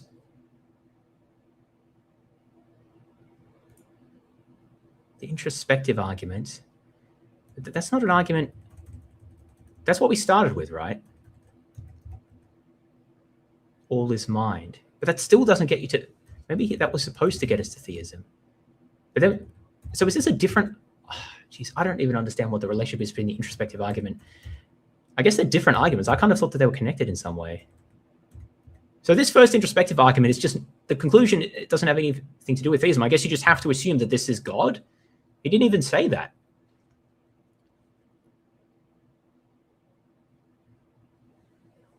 Yeah, we mentioned how there are also the argument is invalid because there are omitted possibilities, and he said almost nothing to defend premise 2 or premise 3 for that matter, although I agree with him on premise 3. And then this one, he didn't define emergence and or explain in what sense the universe is emergent. He just sort of vaguely mentioned something about underlying information as opposed to, because we're not sure particle or field, so maybe underlying information in some way. It's unclear what that had to do with his argument. And then his argument from it being emergent from a mind was just largely based on vague appeals to idealism being better, but not really clear how. Oh yeah, and the quantum consciousness stuff, which is quantum mind stuff, which is not, as I've said before, not a good argument. Okay, and so then we moved on to the cosmic consciousness argument. Now, forgiving me for being confused between that and the emergent universe argument, which also relates to cosmic consciousness. But this is about explanations. Yeah, and so here we've got two major undefended premises here, premise 2 and premise 4, which are not, oh yeah, the same thing, which are key to the argument and says almost nothing to defend them. Okay, and then this is the fourth argument. So this one just sticks out because it's kind of different. The previous three are all kind of the same thing. Let's see what he says here. That is the moral argument. Premise 1, non-natural moral realism is true. This is the view that moral facts exist objectively and are not reducible to natural properties like happiness or anything in nature. They cannot be natural because of issues like the is-ought problem or G.E. Moore's open question argument. Something that is in nature is not evidence of something we ought to do. But as numerous philosophers note, moral realism is intuitive and the way that moral values and duties manifest. So just throwing that as your first premise is really really not a good way to conduct an argument in philosophy. I mean, you might take that as an assumption for certain purposes, but I mean, this is ruling out the vast majority of the positions, right? Because you could be a natural moral realist, like I am, or you could be a moral anti-realist, or you could be a non-cognitivist of various sorts. So I guess he's just gonna, and he vaguely, he mentioned vaguely the is-ought problem, which I mean, I don't even think is an actual problem. You don't really see that discussed much in meta-ethics these days because it's too broad. You have to break that down as to what you actually mean. The open question argument, even that argument is 100 years old, and most people, from what I've seen, don't think that the original form of the argument goes through. At best, you need to modify it with a lot of extra sort of assumptions. But Michael hasn't explained what that is, and so I don't know. The point of an argument should like this, like you're not necessarily going to convince everyone, but you should be able to start with premises that are at least plausible to other people who disagree with you, and work in a set of plausible steps towards a conclusion that people who disagree with you might find plausible, right? That should be the goal. That's what I try to do in my debates. Start with things that most people could think of as plausible, try to move in logical steps, and then get them to a place that initially they hadn't thought was plausible. If you just throw out a premise and don't defend it, or vaguely refer to, well, some people have argued this, that's not actually doing an argument yourself. That's sort of vaguely referring to, hand-waving to the fact that other people have argued this, and so I'm just going to take it, I'm just going to help myself to it. That's not how you do a debate, or at least I don't think that's good debating or good philosophy. And again, this doesn't really have anything to do with my position on the substantive issue here. It's just like you just can't throw something out like that and make a vague reference to More. You got to explain to people why More said that and why that's important. I mean, we ought to do. But as numerous philosophers note, moral realism is intuitive, and the way that moral values and duties manifest in reality implies they are objective. So, moving on, premise 2, if objective moral values and duties exist, they are personal in nature. Take moral prescriptions. They do not exist in physical nature. The natural world only contains descriptions. Prescriptions exist between minds. I could prescribe you the task of guarding me at this event, but that prescription exists between two minds. So if we are bound to objective prescriptions, that implies they come from a prescriber. As Peter S. Williams says, I have moral obligations, but since I can't be obligated by anything non-personal, e.g. the evolutionary history of my species, I must be obligated by something personal. Since there are objective moral obligations that transcend... Lol, bethinking.org, what a great place to go to. Why couldn't you go to a real philosopher who argues this? But the challenge is that most of the philosophers who argue about this meta-ethics side of things, and there are certainly people who oppose moral realism and stuff like that, but just a lot of what they argue is not going to be very useful to an apologist, essentially. And that's kind of the case, in my opinion, for a lot of the philosophy of mind stuff as well, like stuff from Nagel and who's the other one? Forgotten. But a lot of those philosophers who aren't necessarily physicalists themselves, their own positions and arguments aren't necessarily very conducive to theism or Christianity in particular. But anyway, so we get this quote here from someone at Be Thinking. I have moral obligations. Okay, let's take that for the sake of argument. But since I can't be obligated by anything non-personal, well, hold up a minute. How has it been established that you can't be obligated by something non-personal? For a start, can't laws obligate someone? Maybe you don't think it's a moral obligation, but it's a legal obligation. And I mean, are laws personal? I would argue no, laws can be impersonal. In fact, in the common law tradition in particular, there's an idea that something can be law simply because it's been the common custom throughout the land since like time immemorial, that everyone knows that that's just been what the law is. That's sort of as impersonal as you can get, right? Obviously, people have sustained that practice, so it's not entirely removed from humanity, from like personal interactions. But the same thing with currency, right? Economic value is not personal, but it's obviously sustained through personal interactions. But it's not something that any particular person can do anything about or decide to disagree on. So I think quite plausibly moral obligations could be the same sort of thing as financial, economic facts or legal facts, or arguably legal obligations, in that they're real but impersonal, even though they are sustained through personal interactions. So I think the evolutionary history of a species is a particularly poor candidate to generate moral obligations, but arguably like social facts about well-being and the effects of your actions on others are better candidates, and we can develop those further. But like, even if you're not sure exactly what candidate is the correct one for grounding this obligation, you can't just say that it's impossible without making an argument. Like, I don't understand why we should think that non-personal sources cannot be the basis for moral obligations. What's the reason for that? Anyway, since there are objective moral obligations that transcend all finite persons, well, hang on a minute. Where do we get finite persons from? Anyway, there must therefore be a transcendent personal reality to whom we are most fundamentally obliged. See, you could, I mean, maybe this is a summary here that we miss steps in, but you could think that all moral obligations are personal, but you could say that they come from other human persons, and that is what some people think. It's sort of like a cultural relativism, maybe a form of that, which is that you gain moral obligations in virtue of existing in a particular society or having certain relationships with other people, like a familial relationship or a friendship relationship or a contractual relationship or an employee relationship. That those give you moral obligations. They're not transcendent, but they're not purely made up in the sense that you can't just arbitrarily decide not to have them, right? You have them in virtue of existing in certain social relationships. And I think that's plausible as at least part of grounding morality. I think that it doesn't quite go far enough, because I think that we also have moral obligations towards those people we don't have any, or at least any clear social connection to. But that's a longer discussion I won't get into here. But the point is, that seems to be actually quite an easy way to ground moral obligations, to ground them to our relationship to other people. It's not really clear what the problem's supposed to be with that. He's just sort of asserted here, well, they must transcend finite persons. Well, why though? Why do they need to transcend finite persons? So it has to be a transcendent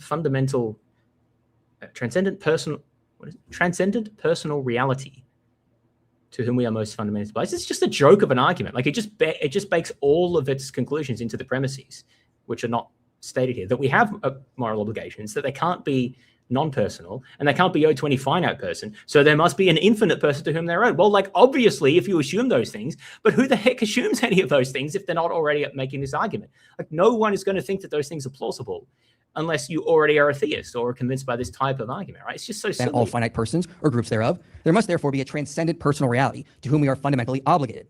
Take the moral ideal. If there is an objective moral ideal, you will picture an agent who always acts right and is perfectly virtuous.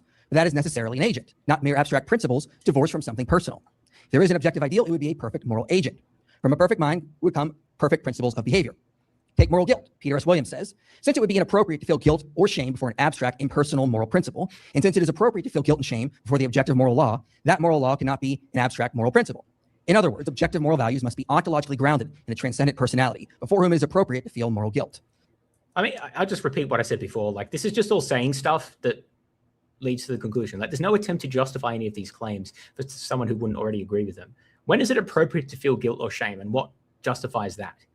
And why is it not appropriate to feel guilt or shame with respect to an abstract moral principle? And also, does abstract and impersonal don't mean the same thing, by the way? It seems like you could feel guilt or shame with respect to violating a group norm, even if you haven't harmed any specific person, for example. Here's a good example. Someone might feel guilt or shame about releasing a lot of carbon dioxide emissions if they care about future generations of the climate. But you can't identify any specific victim there. But it seems at least sort of plausible that you could feel guilt or shame with respect to that purely in terms of hurting people in aggregate or like the climate or something. Whether you have to then appeal to some sort of transcendent mind in order for that to make sense, I just don't see why you have to do that. And again, that's just an example that came to mind, and you could pick many others. But that's just so ridiculous. So the very ontology of objective moral values and duties are personal in nature. Premise 3, objective moral values and duties are personal, then they are grounded in a personal source. Premise 4, this personal source is what we call God. Now, there's more personal. What's the difference between 2 and 3 here? If objective moral values and duties exist, they are personal in nature. If objective morals are personal, they're grounded in a personal source. Oh, I see. This is about them being personal and the source being personal. That's a very subtle distinction there. I don't even know that he really discussed this. I feel like you could just ditch this premise here. Anyway, whatever. But yeah, premise 2 here is doing a lot of work, and the fact that this personal has to be God, as I've said, because you could have an argument that the basis of moral norms is personal, but it's not a transcendent person. It's the persons we interact with and have relationships with, which again I think is much more plausible than saying it's something out there that you can't even comprehend, right?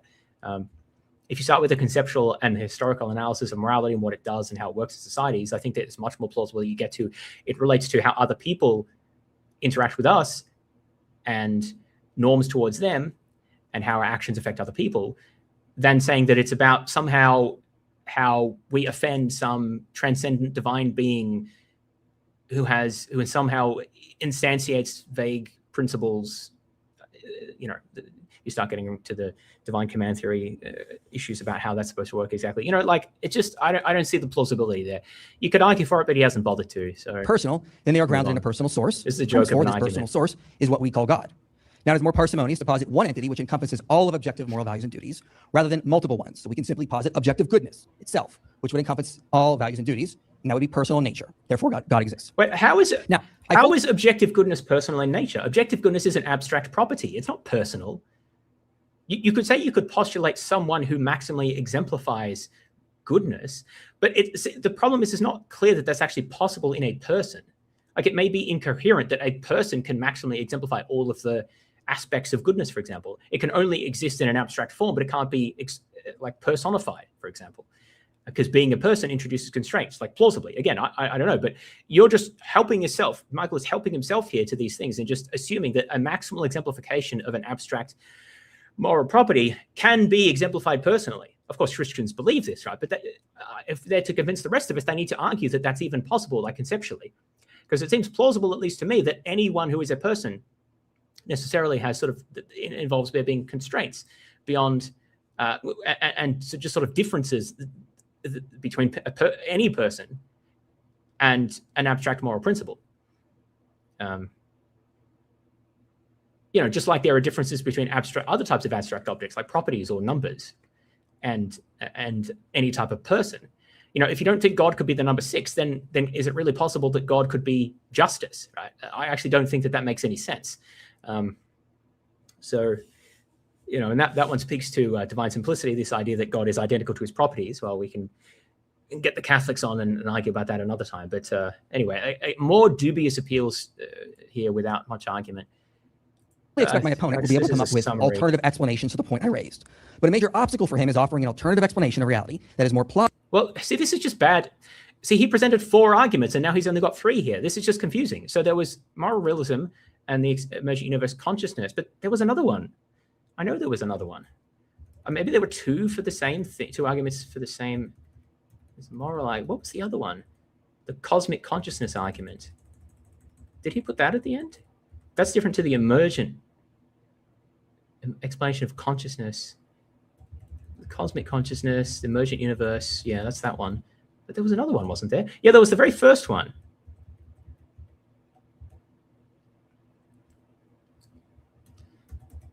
But maybe this was more, yeah, we're talking about, I still don't understand why bundle theory was relevant. I don't think we ever came back to that. The introspective argument. And then we went to bundle theory for some reason, and then we got to all is mind. This is really an argument. As I said, it's not even ostensibly an argument for theism, because all could be mind and it not be a theistic mind. I said that when we covered this. It doesn't even seem that he thinks this is an argument for the existence of God. I just don't even understand. Okay, so let me explain how I would restructure his debate without fundamentally changing any of his arguments. So essentially what we do is we get rid of all of this stuff. I don't think any of it helps. Okay, we start with the emergent universe argument. We define what emergent means, and then we come up with some good evidence that the universe is emergent. I'd probably reverse the order of these premises, but that's just a personal preference thing. Show that the universe is emergent, and then argue that if it's emergent, it must be emergent from a mind. That latter point is going to be hard.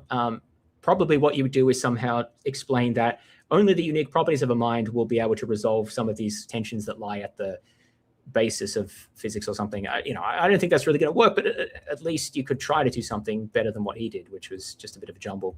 Quantum cognition just ain't it, because that doesn't tell you anything about the fundamental nature of the universe. It's purely just modeling approaches. So that's never going to work in principle. It's like a category error there. And I think everything else was just vague reference to, like, it's better explained. And then this absolute, get rid of this, by the way. This is just a joke of an argument, like not even fixable. Like, just get rid of that completely. And you probably have to ditch most of the specific. You can keep a few of these quotes. Okay, the next one, emergent. No, we just did that. So yeah, you can make that your first argument, restructure how you argue for it, clearly define emergence. So that's what you need to do first. And then cosmic consciousness argument. You can keep this as well. I think See, I'd try to restructure this to avoid premise 2, because having to assume idealism is just way bigger, a way larger burden than I think you want. I'd have to think about that, though, if you can save the conclusion here without appealing to premise 2 here. Maybe you can just say the best explanation of conscious minds is a personal one, instead of trying to deduce it from premise 2, because there's just no point in assuming idealism to just use it to deduce something from, because it's just such a huge assumption. Better to just argue that it's like the best explanation or something, and not have to try to make it deductive in a way that it's not really, because you've just assumed everything in this premise, right? Yeah, that's probably what I do. I'd probably just argue that, look, it's the best explanation we have of like where contingent minds come from is that they have an ultimately personal explanation. And he needs to do a better job at linking this to God, because he didn't talk about anything. He didn't say anything about the properties of God and how those are relevant there, apart from it being the mind. Okay, moral argument. How would I restructure this? So again, starting with this premise is you're assuming way too much. You generally want premises that are fairly weak, that don't assume too much, and that are easier to defend, because that's how you can get it to be more plausible. I mean, you can conclude anything if you make stronger assumptions in your premises, right? But who cares? People are just not going to agree with your premises. The whole point of these debates is to try to get people to at least move a bit in your direction, see it as a bit more reasonable. So you should start with fairly weak premises that they're more likely to agree with. This one here is just too strong. I think maybe the best way he would have forward in doing that, with the overall structure of his argument, is to say that there are objective moral values and duties. So just state that as the first premise. Note that that's strictly weaker than this first premise here. It's still somewhat strong, but in fact, he could even say there are, I guess does he need to say objective? I think he can even get rid of objective if he rephrases the argument. Depends how strong he wants to be with the first premise, but even if he keeps objective, there are objective moral values and duties. See, even some non-cognitivists can potentially agree with that if they're just interpreting it in a non-cognitivist way. So it's much, much weaker than premise 1 here, and so he keeps many more people on board. And then if he just has a premise, something like the best explanation of these is an ultimate personal source or something like that, and then this personal source is what we call God, I think that would be how I do it. Make it a best explanation argument to say that, look, the basis of these objective moral norms and duties is a personal source. I think that is hard to argue for, but it at least is better than what he has here. And also, I think you can do it with one fewer premise. I don't really think you need premise 3 here. You can just rephrase this as a premise 2 as an explanation of premise 1, and then just link it back to God here. Keep it simpler. Yeah, so he can... Yeah, so then essentially we have 3 main arguments here. This is kind of what this summary is consistent with as well, because he's just ignored the first argument about idealism in general, because it's not even an argument for God. So just ditch that in completely and dramatically simplify the emergent universe section in particular. Most of the evidence that he presented isn't even really that relevant. And then start your case by summarizing, these are the arguments I'm going to give, which he didn't do, or at least if he did, it was so fast that I missed it. But you take a little bit more time for that. You're going to say, look, theism is the best explanation for the fact that the universe is emergent, and I'll explain what I mean by emergence later. It's the best explanation for the existence of consciousness, and it's the best explanation for the existence of moral duties. So there's 3 important phenomena that God better explains than any other rival hypothesis. So then we're going to start by talking about how God is the best explanation for the fact of the emergence of the universe, right? And then you move through those. Try to spend a similar amount of time on each, like it doesn't have to be exact, but he spent way more time on all the quantum conscious emergent stuff, which just means that the moral realism really feels kind of like a tack on, and it just feels kind of imbalanced. And so you can spend a bit more time developing this, ditch some of the detail for the earlier sections that's not as relevant. So I think even though the arguments are not very good, I still think that you can restructure this into being a much better case. This might even be fun to do as an exercise, like to redo this. That could be fun. I don't know if people, let me know if you think that'd be interesting. Basically, like redo this debate. I don't know whether I'll do Richard Carrier's side, whether I'll find that interesting. At least redo IP's first speech here. I'll give myself the same amount of time and commit myself to defending the same 3 arguments here, but like modify the presentation and modify how I defend each argument to make it mostly clearer, and also not making as strong assumptions, to link the logic a bit clearer. If people are interested in that, I think that could actually be quite a useful exercise, because part of this relates to what I'm interested in is the process of thinking and arguing and appealing to evidence, which is obviously that's related to your conclusion, but it's not the same thing as your conclusion or uniquely determines your conclusion. And we need better, clearer thinking about a lot of things. IP, one of his main problems is that he's so bad at doing that. He just throws out so much stuff and presents it in a confusing way, and doesn't analyze his sources well. And you end up with just a big mess. And it's very difficult for anyone to respond to because it's such a big mess. I can't remember exactly what we debated when I debated him. We got into some of these issues, and I think I did an all right job at challenging some of it. I could probably do a lot better with, in retrospect and a bit of preparation, knowing that he's going to. It's kind of surprised me though that he covered all this in the same standard way that he's been doing for 7 years or something. It's hard to respond to in a debate. I think that there are ways to do it, but you do have to end up ignoring a lot of specifics that he said, just because there's too much there to go through everything. Anyway, a quick look at chat here.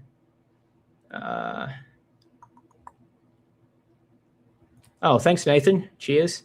Yeah, I'm flying back to Australia tomorrow, so appreciate that.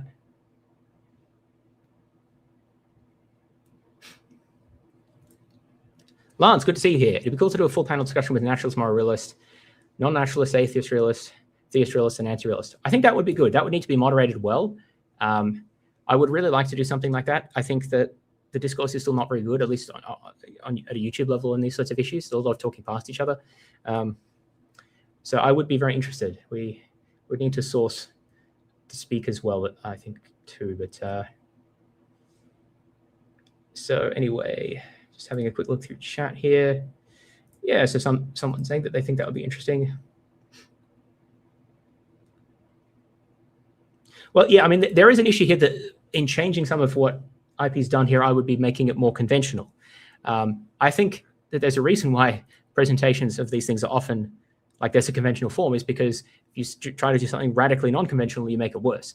That's not always true, but I think that IP doesn't have the knack of making it better, because all of his non-conventional arguments are, I think, worse than traditional theist arguments that are often given in these debates. They're more complicated, they have less plausible premises, and the premises are less clearly defended or less well defended.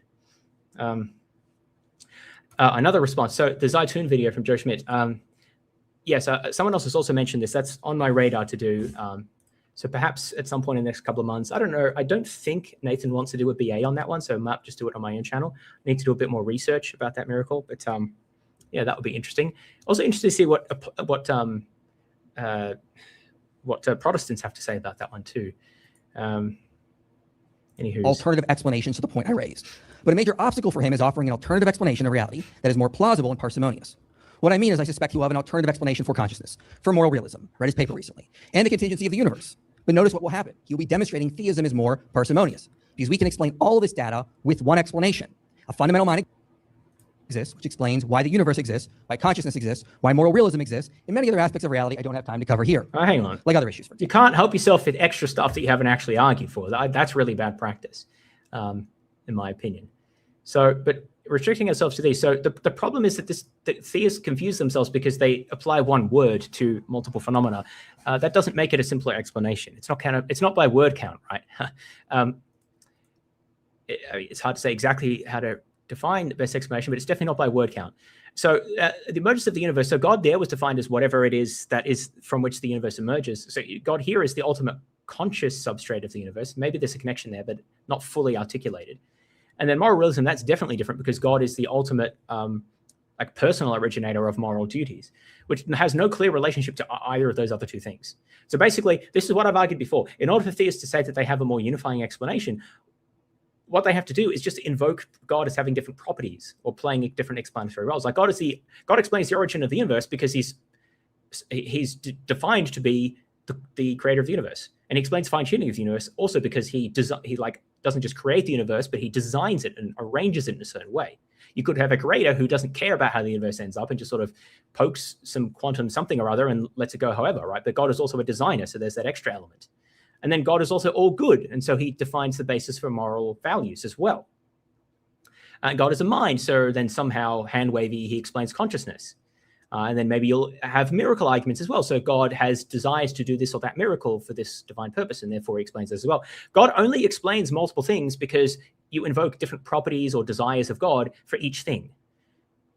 But that's not actually a parsimonious explanation. And this is what I've said, that theism fundamentally I think it's as far as I can see, it's fundamentally impossible for theism to resolve this problem because God is supposed to be all powerful.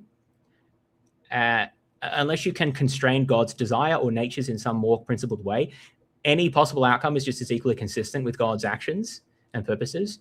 And so there's no explanatory structure at all in theism.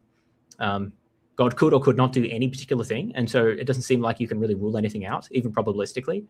And that's not true under naturalism, because once you have a certain set of laws and constants, then everything is either fully determined or at least substantially determined, depending on whether you have like fundamental quantum randomness. But there's a lot of structure that follows from those initial postulates.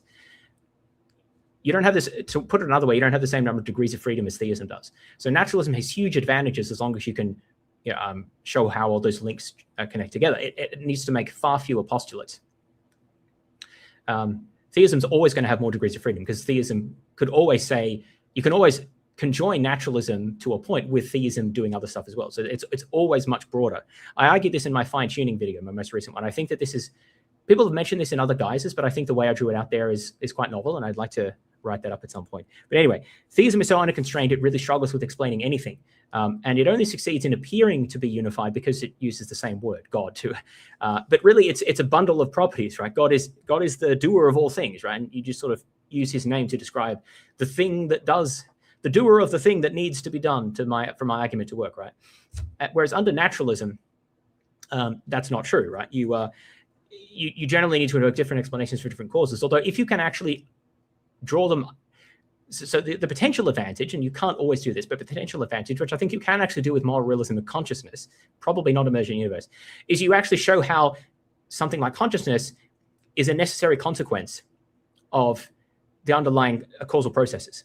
So you show that, given the initial conditions of the universe and the laws and the constants, you're actually guaranteed to get consciousness, or at least if certain causal processes happen in a certain way, like, you need a planet with the right conditions to develop life. But like, causally speaking, consciousness is a possibility and guaranteed to be possible within that context. So that's the process of physical reduction. So you kind of get things like this for free. Not literally for free, but like, you don't have to make wholly novel postulates. You just show how the reductions all work out. So I think you can do something similar to moral realism. That's why I'm a moral naturalist. I don't think you need to actually make big assumptions for moralism to be true. All you need is certain semantic claims about what the referent of moral terminology is, and those things pertain sort of for free in a naturalistic world like ours. But anyway, so I think that this is mistaken. I think that the fact that the forms of the explanation don't have the same linguistic form under naturalism does not tell you anything about whether they are simpler or not. If they reduce everything to an underlying substrate that obeys a certain fixed set of rules, then they are simpler. Whereas in the theism case, the explanations have the same form, but they don't actually reduce everything to a fundamental set of processes, because they actually just need to introduce an additional aspect, property, or desire to God for every new thing they want to explain. That's actually the same here if we look at the extended list, because we haven't said anything about God being reasonable yet, or wanting to fine-tune the universe. Those are additional postulates you're going to have to make. The one ontological argument, well, look, if we assume that God is all perfect, then that's an additional assumption as well. Ontological argument is a little different in nature, though, because it's not really an explanatory argument. It's a purely deductive argument. But so the point is that although the superficial form of the explanations is not linguistically unified, we could say, under naturalism, that's actually a plus in my view, because it's more transparent. But it's actually not true that theism has the simpler explanation, because they're not actually appealing to underlying phenomenon. They're postulating a new aspect to God every time, or at least for the vast majority of these things. They invoke a new thing that needs to be explained. They have to add that to God's nature or properties. Whereas in the naturalism case, in many of these, maybe not all, but in many of these, you can explain them. Fine-tuning probably not, but many of the others you can explain just by appealing to the underlying causal processes that give rise to everything else, and then showing the stepwise reduction. And that's one of the projects that I'm most interested in doing, is showing how we can plausibly draw out those stepwise reductions, so we actually get much more parsimonious explanations and more explanatorily deep explanations under naturalism than theism. So this is a very superficial way of looking at it. Well, it's the same word, so therefore it must be simpler. Like, that's really not how Occam's razor works, or explanatory simplicity works.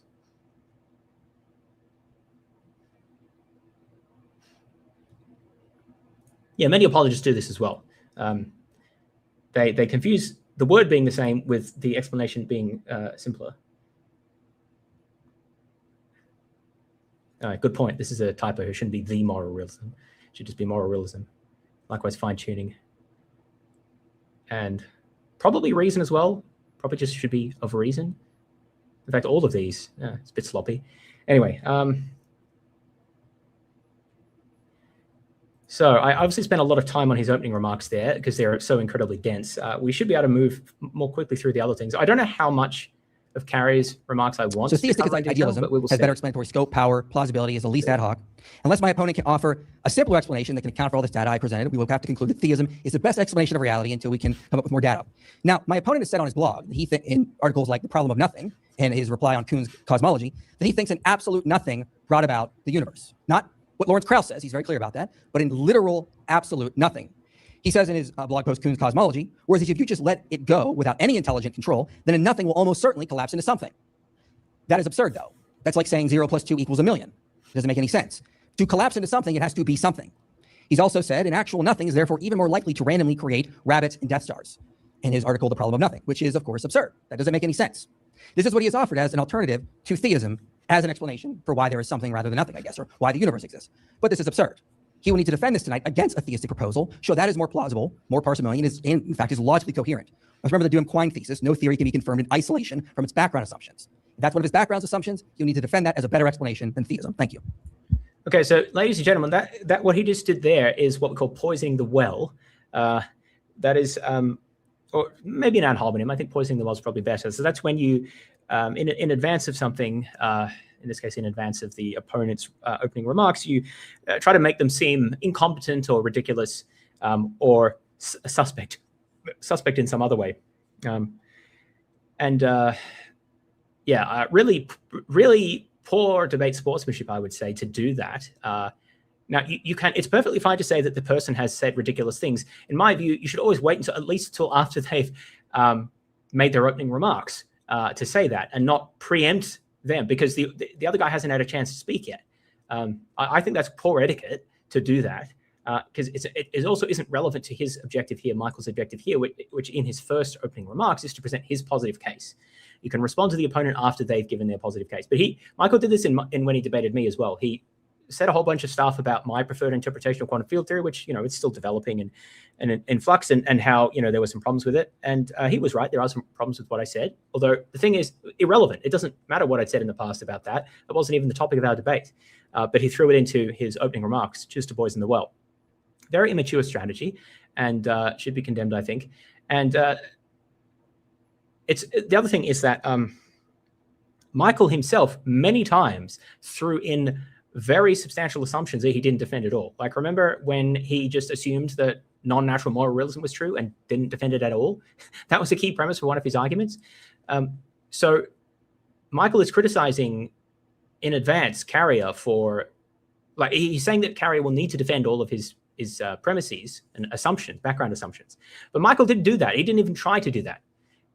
He numerous times invoked substantially, very strong assumptions that he didn't even try to defend. So I think that that's quite hypocritical as well. And as to the statements that Carrier made, the statements in themselves don't make a lot of sense to me, but I didn't read that paper, so I don't really know what he's talking about. Maybe he'll get into it in more detail. But it's not even really clear it's relevant to the debate, because Michael didn't even make a cosmological argument, like an origins of the universe argument. He made an emergence argument, but that's not quite the same thing. You could have an emergent but eternal universe, right? So it's not really a question of creation. Anyway, let's see what Carrie's got to say. I think that was, but overall, that was just terrible. That was just a terrible argument from Michael there. It was very poorly structured. There was way too much material. He introduced way too many premises that he didn't defend, that are too strong premises he didn't defend. And the way he went about defending the premises was very confused. A lot of cherry picking that he skipped over very quickly, and just sort of not making the clear connections he needed to with his arguments, like not establishing that the cause had to be divine, for example, was a common one. I think that you can take all of those three arguments and make a case for them. So maybe I'll do that at some time if people are interested as an exercise. But I just liked it. It was just terrible. I'd probably give it like a 3 out of 10 if I had to score it. It could be less coherent, but like not by much. Thank you for that opening, Mike. We will kick it over to Dr. Richard Carrier. I have the timer set for you on your first word, Dr. Carrier, for your opening. By the way, this is a little bit irrelevant and rude, but this is a very poor format for a debate. I mean, the physical setup of the debate, because they just have a bunch of chairs in some sort of room. I mean, you know, maybe this is all they had for funding or whatever. I don't know how big the audience is, but it's just when you have, like, you just can't see up the back, right? It's better to do this in a proper auditorium that's tiered. The sound will also be better usually as well. But maybe they didn't have access to that. It's just a... All right, first mic check though. Does it sound good? Sounds good if I sit right here? We're all right. Okay, I'm ready to start. Perfect. So the big question here is that we have to start with how we decide what is true. So in terms of best explanations, better and worse explanations. So a good explanation will have parsimony, as Michael said. It will have fewer, parsimony means fewer assumptions. So you're starting with a simpler model to explain more complex models rather than the other way around. Another thing that you're looking at is precedent. What has usually turned out to be the explanation of things? So for instance, God does not usually turn out to be the explanation of things. No supernatural agent usually turns out to be the explanation of things. When we investigate what explains lightning, evolution, the species of animals, and so on, we always find natural causes. So we should expect natural causes for any future explanation that we haven't caught at yet. Now that doesn't prove it. It's just that this is a good explanation. A good explanation builds on precedents that we already have, and it starts with simpler hypotheses than we're trying to explain. And the third principle is that the evidence, if the evidence is more likely, this is a common argument by naturalists, the inductive success of naturalism. I think it is a good argument. I don't usually defend it much myself, just because people making arguments against naturalism usually think that their own case is different. Well, yeah, naturalism explained X and Y, but it can never explain Z, in principle, whether that's like consciousness or the origin of the universe or whatever. So I feel like you kind of have to engage with that, why they're arguing that their thing is special. But I do think and often I like to give alternative explanations. When, like, you should be perfectly content really with just saying, we don't know, but it's probably a natural explanation because that's what's worked so far. And there's also a lot of conceptual problems with non-natural explanations.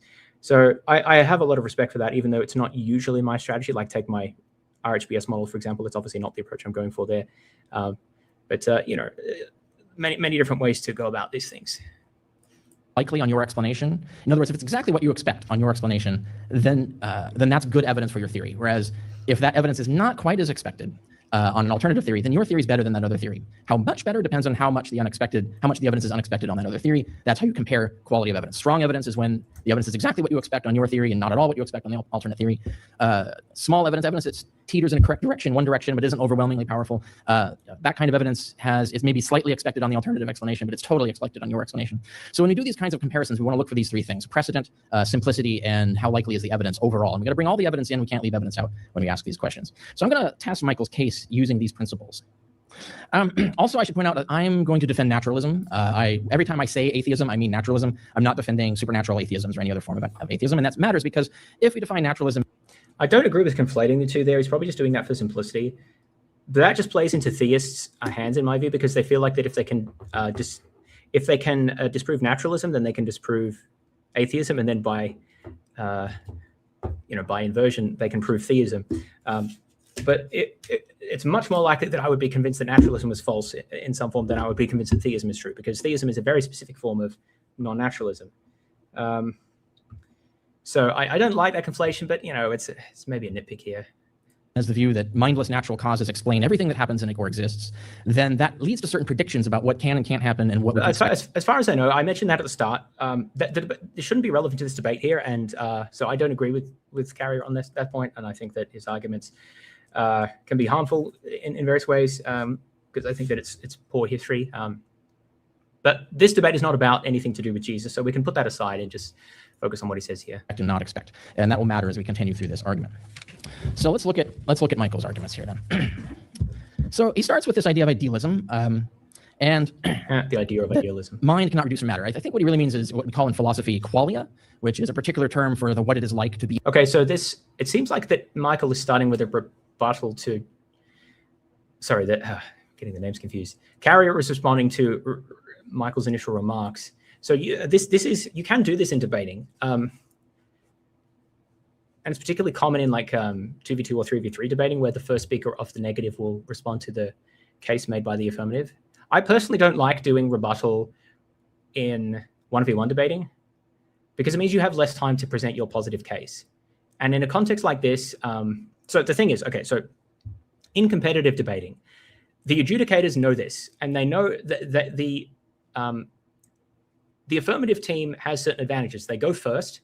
They can also define the topic. You can dispute it as a negative, but it's harder to do. Generally, the affirmative mostly defines the topic, right? And they don't have to do initial rebuttal, so they get the full time to present their case, their positive case. So the negative side will have a bit less time to do that because they spend a bit more time responding to the affirmative case. So the point is that the adjudicator, good adjudicators should take this into consideration and balance the scores appropriately, essentially to how well each speaker achieved their purpose in the debate, depending on the number of speakers and things like that and the exact format. So that's fine in a context like that. But in a context like this, when you're speaking to a popular audience that's not adjudicated, they're going to judge you based on how well each side presented a case that they find convincing and how well each side did at tearing down the other guys, right? This is one reason why I think that it's important to present a positive case, not just to criticize the theist case, because a lot of people don't find that sufficiently convincing. They'll say, well, I see there are some problems with the theist case, but at least he had something to say. The other guy just made complaints about the other guy. He didn't have any explanation. So that's not very convincing, right? There's evidence that people are more persuaded when you can provide an alternative explanation. So I think that presenting a positive vision is useful, even if it's just for the sake of argument, right? Even if you just take up one possibility, you don't necessarily know if it's right. I think it's useful because a lot of people don't have very good imaginations either. It's not enough to tell you there could be 10 ways to explain this, and theism isn't a very good one. Okay, pick one and show them why it's better than theism, and forget about whether it's the actual explanation or not, right? You need to help people through this. The other point there is that I think you need to spend all of the time that you have in your first speech in presenting a positive account. You could maybe spend a small amount rebutting, but probably I'd only do that if it was relevant to developing a point that I was about to make, not just to rebut. And so when I debate with IP, I probably wouldn't bother rebutting at all because most of his arguments are so confused and out there. I don't really want to muddle my arguments with his. I want to present my arguments for naturalism, and separately from that, I'll respond to his weird cosmic emergent quantum stuff, right? Because they don't connect very clearly.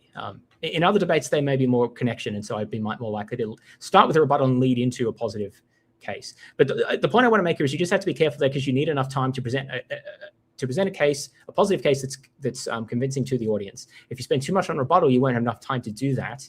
And I think there's diminishing returns in rebuttal as well. Like Carrier will get more time to rebut than Michael will because of this. But I think there's diminishing returns, and I think you're probably better spending as much of that time as possible presenting your coherent case. That's just my opinion, though. There's obviously different ways to do this. Conscious. We can explain everything about thinking and reason and understanding and knowledge and stuff without reference to qualia. But so I think what he's referring to is qualia, the state of it, the redness of red, the smell of an apple, and things like that. What it's like to be conscious. That his argument is that cannot reduce to matter. Now, fair point that Michael didn't even bother to explain that. I actually, there are several people, Daniel Dennett and Alan Cottrell and Patricia Churchland and many others, Andrew Melnick, Yegwon Kim, and so on, have all argued that you actually can reduce qualia to essentially computational physics and physical operations of the brain as a computer. I sort of agree with that. There's more to be said there. I've just noticed Carrier doesn't have any slides, so I think this is a problem. I don't think it's necessary to have slides in a debate.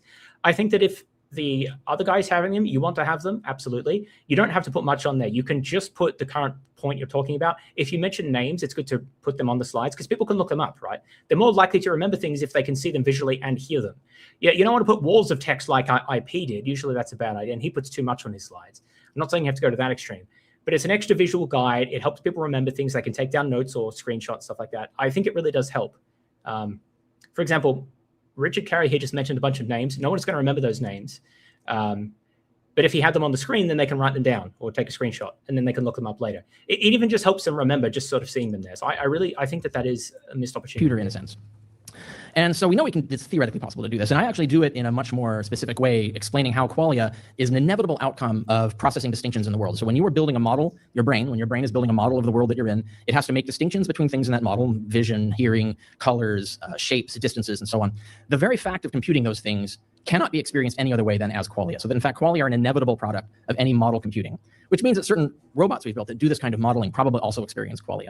Now, of course, they won't experience in relation to a person because what we are is a model of ourselves. So, and we have a lot of evidence for this from mind-brain physics about how the model can go wrong, which teaches us what is actually happening in terms of how our mind is building a model. Our brain is building a model of what's going on in itself. The brain is actually trying to model what's going on in itself, and it can make mistakes doing that, and it can make mistakes in a way that only makes sense if what it's doing is trying to build that model and making those mistakes sometimes when it does. So even the relation to yourself, the qualia of consciousness itself, that you are a person seeing a thing and hearing a thing and thinking about other versus you, even that is a product of model building, and there's no other way it could be like than to do that. And maybe we'll get more into that in rebuttals and so on, but that's the basic position I take. And for those who want to find the breadcrumb to begin following all my articles on that, my article Touch All the Way Down is the key article to go for that. And I'm not alone in making these arguments. This is, like I said, so many physicists and philosophers have done this. In fact, most philosophers, according to the latest Phil Papers survey, are physicalists, mind-brain physicalists. Like, oops, that's not what I wanted to show.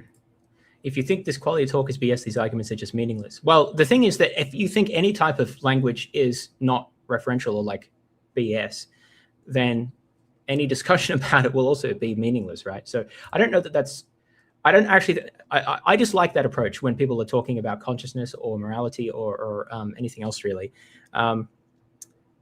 Because the whole point of a debate should be to explore different perspectives. And if you think that a particular domain is like non-referential, look, you can argue why we should think that, but I don't think it's enough to just sit in a corner and like, oh, well, I don't think any of this is real, so it's just meaningless. That's just another position. You need to defend that position. You need to compare it to rivals. And whether it's the best position to defend in a given context, again, I think that that's also a further question depending on who your audience is. Carrier here, I think, is, so some of what he said about consciousness, I agree with, some not. I don't know as much about his current positions. It could be interesting to read more. The thing is, though, I just don't see how it's relevant. It doesn't really matter whether Carrier has a position on consciousness that's well defended or not. All that matters is what he can convince of his audience, what he can convince his audience of today. So if he wants to present a rebuttal that's going to convince people that we don't need to postulate God for qualia, then he should do that in a way that makes sense. Just appealing to a bunch of names and then saying, oh, well, you know, I think there's shared computational processes. That's not really convincing. Most people won't have a clue what he's talking about. I have some idea what he's talking about just because I have familiarity with the literature. He's probably talking about some sort of representational theory of consciousness or something derived from that, which I share as well, at least in broad terms. But it takes some work to get to why that would be a plausible account. And I don't even know if I defend it in a lot of these debates because I think it's hard to get people along to understand why that's a good view. It takes a bit of work. But anyway, I think this is a common mistake, and I know Carrie's done more debating than I have, so maybe I'm a bit presumptuous here. I think a common mistake in debating is to take it that your job is to show that you know what you're talking about and you have well worked out positions. That can be good to like improve people's confidence in you, but really it doesn't matter if you have a well worked out position. What matters is what you can convince your audience of today. So tell them something about consciousness that they can understand that makes it more likely they'll believe you than the other guy. That's all that you should consider important. It doesn't matter what other people have said about it, what you've written about it. I mean, you know, you can use appeals to authority to help that, but you still need to actually make the case in a way that the audience can understand. Because if you just say like, a bunch of computational principles, many philosophers have said this, it's not like it's a little bit convincing because at least you can sort of hand wave that other people have thought about this. But, you know, IP's got his experts, you've got your experts. It's not very convincing. I think you want to say something more about why your argument is better. Because otherwise what you've got is two debaters referring to philosophers and scientists using big words that the audience members don't understand, and each says, my quotes are better than your quotes and my guys are better than your guys. That's really not a good way to do a debate, in my opinion. You want to help them understand the ideas in a way that they can engage with, even if it's, you know, not the most detailed way, but like you can help them to some extent. I think that's what you should be doing. Well, this is a good example of what I mean. You might be an illusionist about consciousness, but I think it can be quite hard to defend in a short form debate, so don't defend it. People seem to get caught up on defending what they actually think. You shouldn't defend what you actually think. You should defend what's helpful in a context. This could include positions you don't agree with, but maybe you think that it's more plausible than a rival candidate, right? Which is what you're trying to illustrate at a certain point.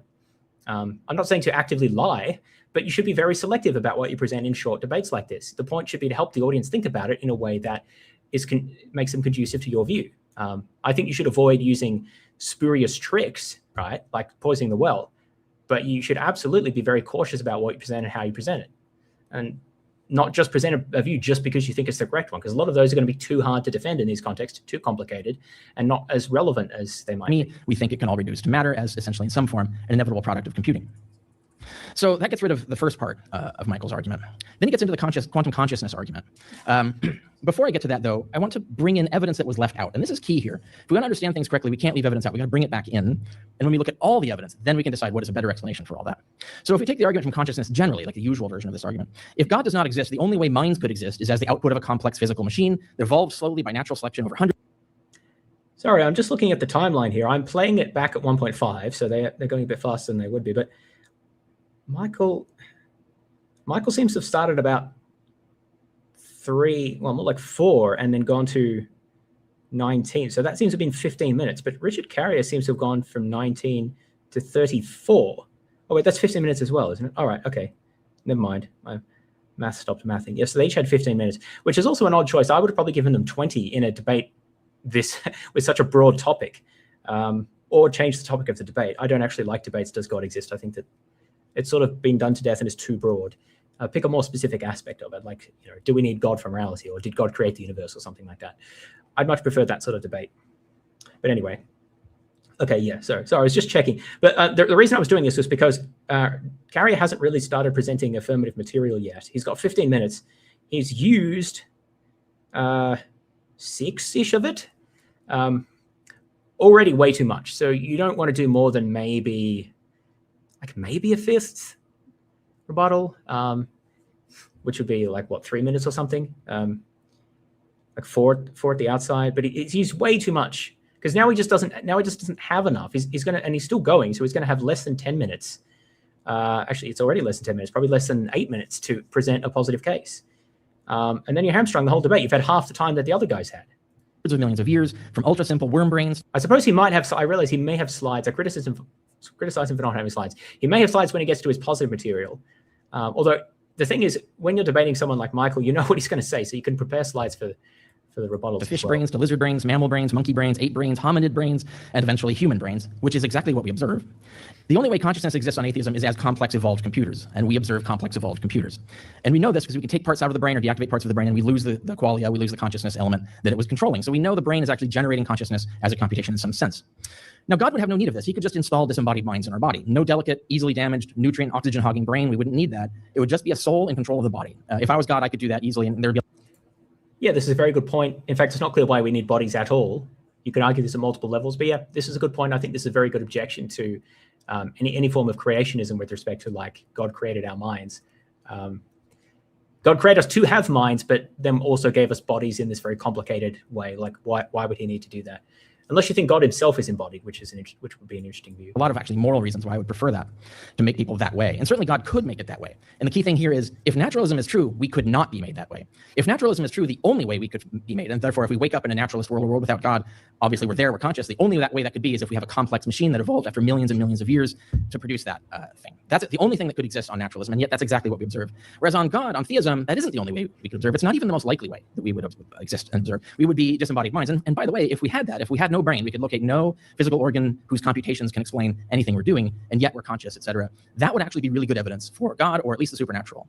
And so, but we don't have that. We have, surprisingly, exactly what we would expect if there was no God, which means God had to specifically go out of his way to design the world to look exactly like a world without God in it, which now you have to explain why he would make a strange decision like that. I think this is a good point. So it's fundamentally a mystery as to why, if God is a mind and he doesn't need an embodied mind, why we have so much architecture for giving rise to our minds. Seems like he just wouldn't need that sort of thing. And it's not what you would expect. And the evidence, if we found no, like we've found organs that do everything else in the body, or tissues and so forth. And it's true that we haven't fully articulated the neural correlative consciousness, but we've certainly found a lot of substrates and a lot of relevant processes, and a lot of ways to disrupt consciousness through interfering with the brain pharmacologically and surgically and so forth. So the point is, if we hadn't found any such things, that would actually be much stronger evidence for some sort of dualism or at least non-physicalism about the mind, because we can't find any physical substrate. But that's exactly what's predicted on physicalism, that there would be such a physical substrate. I think this is a very good point. So this is the reason why the argument from consciousness, when you put the evidence back in, actually the evidence is more probable on naturalism than on theism. And therefore, that actually ends up being evidence for naturalism against theism. Now, if we get to the specifics of qualia, all the particulars of qualia, redness, smells, even emotions like awe. I have an article on the evolution of awe on my site. You can check that out for a breadcrumb on that. All the particulars of qualia track specific evolutionary stories confirmed in genetics, animal behavior, and comparative neuroanatomy. So we actually know that there are parts of the brain responsible for generating these kinds of qualitative experiences. And we know they evolved gradually over time, and we know why they evolved, why they got selected to survive and others didn't. Now, qualia come and go with the parts of the brain that generate each in animals as well as humans. And again, in touch all the way down, I show that qualia appear to be the inevitable. I think it's a bit problematic to say that qualia go in animals because it's suspect to infer. Look, qualia, animals almost certainly do have qualia, but the gold standard for that is self-report, and we can't have those in, and we don't have those for animals. So I think, you know, there's a bit of nuance there, but it's probably fine for his purposes there. Some of the things he's been saying as to how all aspects of qualia are clearly related to particular evolutionary purposes and sensory modalities.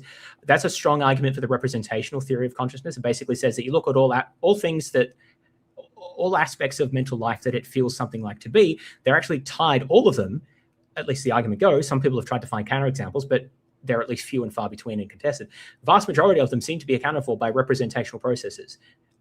There's something that they describe like a physical process, like something that we see or hear or taste, or even internal processes like obviously pain or orgasm, like sexual responses. All of these relate to physiological processes and evolutionary processes that clearly have purposes.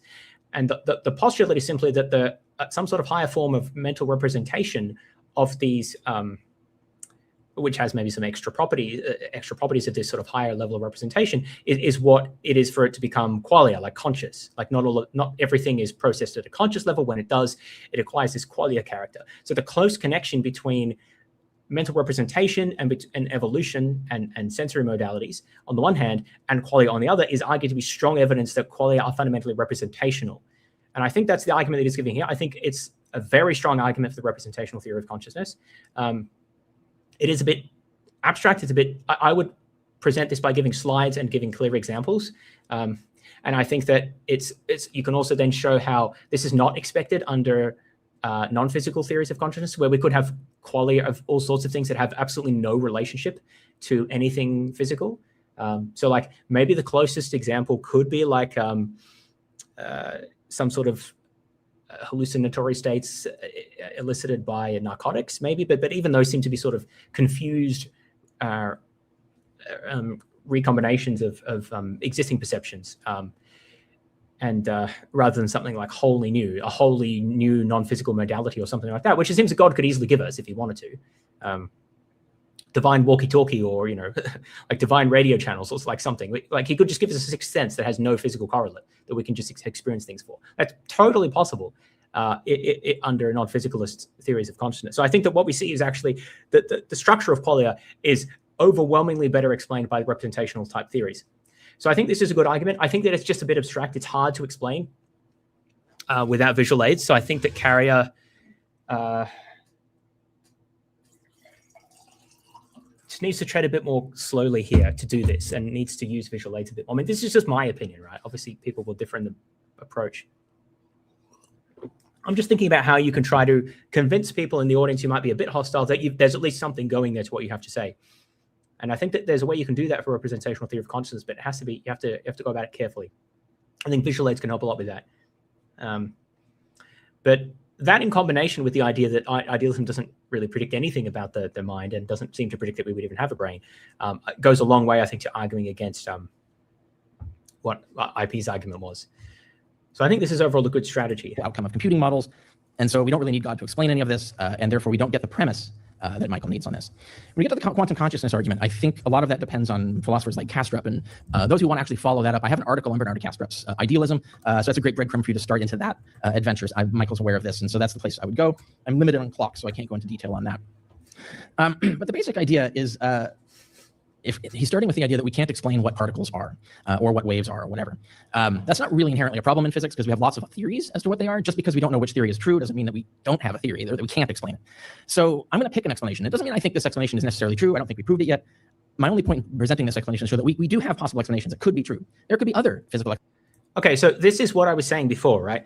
This relates to what I was saying before about picking a particular thing to explain. And some people in chat have argued, you need to be careful there about presenting something you don't believe. I think the problem is a lot of theists find this style to be very unconvincing, where you start with all these caveats and they think, oh, he doesn't know what he's talking about. Scientists don't know what they're talking about. I know what we're talking about, right? We have God to ground things, and they just like making stuff up. They don't really know. Even they admit they don't really know. Now, there's a balance there. I'm not saying we should pretend to know things that we don't, but there's a way you present it, right? You present for the audience, right? You need to get through that and say, no, look, actually, it's the other way around. We know a lot. We're not sure about some of the details, but we know a lot, and we know more than enough to show that what the other Michael is saying is false. I'm going to pick one example of a theory which is much better supported than anything IP's had to say. And it's granted there are other theories as well, not fully resolved, but I think it has a lot going for it. So let me defend this theory. Now, you see this, like, that's just off the cuff, but you see the difference in the way I presented that. It's based on a confidence and a presentation of knowing things and not on an overall state of uncertainty. And I think that's appropriate to do because you're trying to get through to a particular type of audience who doesn't respond well to uncertainty and doubt in this sort of context. They want that certainty. So you don't pretend to have it, but you emphasize the aspects that are relevant. You emphasize the huge amount of scientific knowledge and experimental results that stand behind some of this quantum stuff and how it just doesn't fit with anything IP is saying, right? So I think it's a lot about presentation, which matters in these debates. You have to package it in a way that's going to get through the barriers that people have. And actually, this is a good example of this is recent communications about COVID, right? That public health authorities found themselves being criticized by the public for equivocating too much and being unclear in some of their presentations because they were trying to hedge on the basis of incomplete science.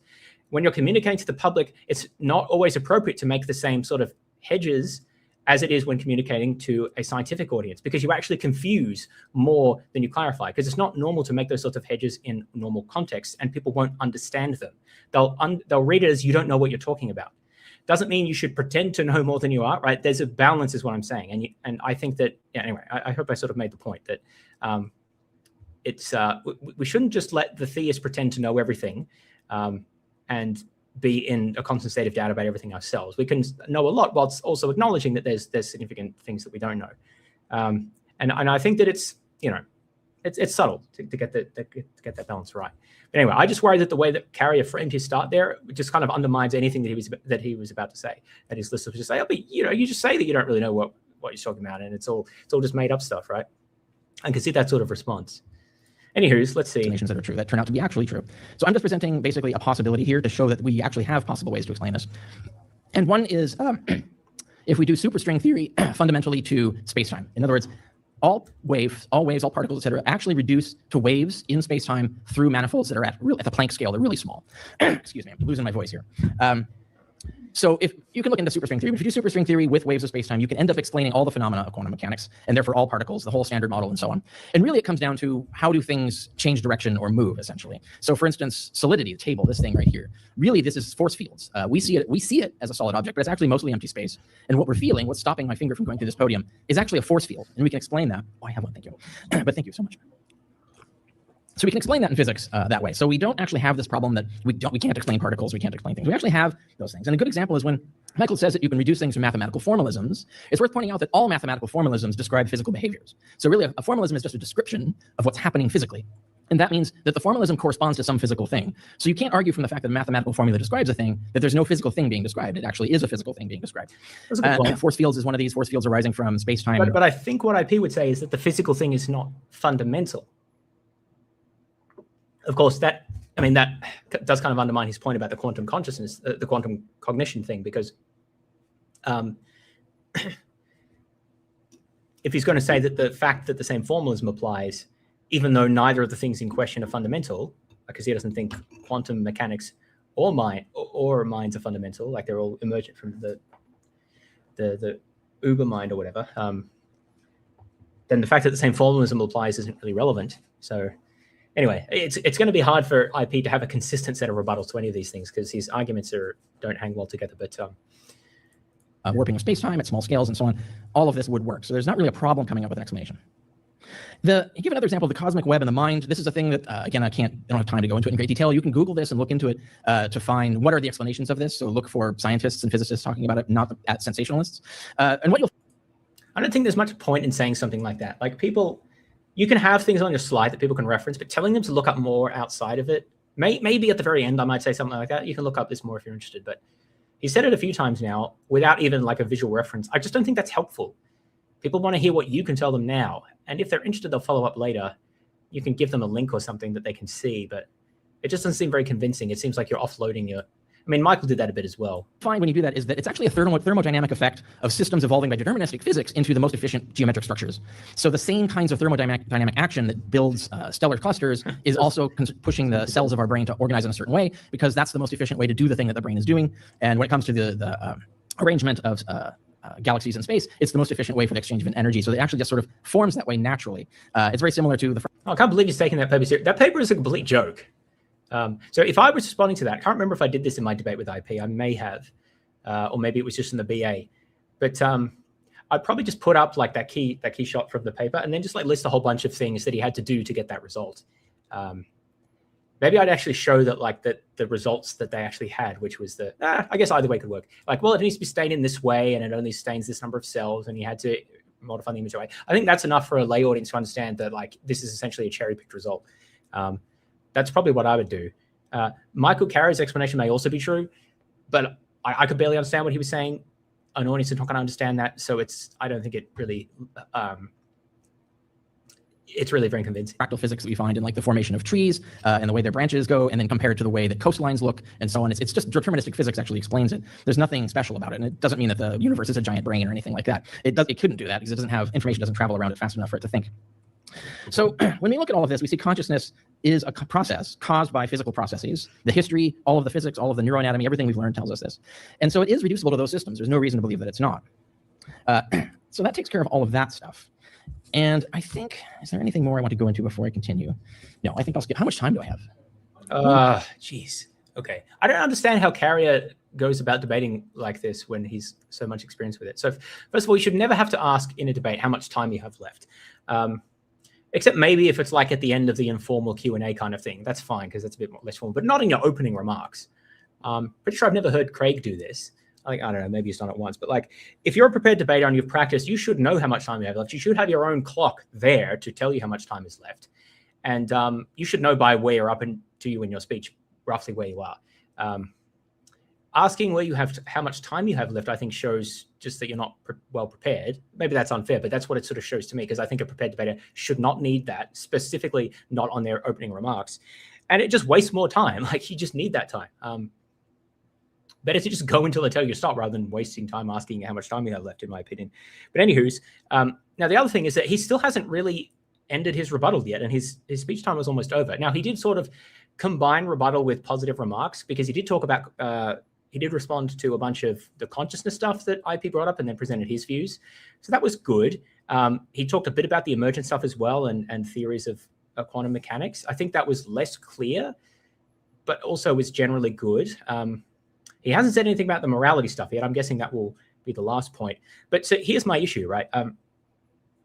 First of all, I think that it's wrong I think that's a bad practice to so tightly link rebuttal to your own substantive material in this way. You can draw links back and forth, but here there's no real distinction between when Carrier's rebutting Michael or when he's just making his own new point. You have to pay close attention to distinguish the two. And really what that means is, and also in not presenting your own separate substantive material, it means that Carrier has entirely allowed Michael to determine the format and structure of the debate. It's the three issues that Michael chose to talk about: the emergent consciousness thing, the emergent universe thing, the cosmic consciousness thing, and the moral realism thing, right? Those are the three issues. So because he's only responding to that, Carrier's decided that those are the three issues that he would also like to discuss, and he doesn't want to add anything new to how the debate is to be framed.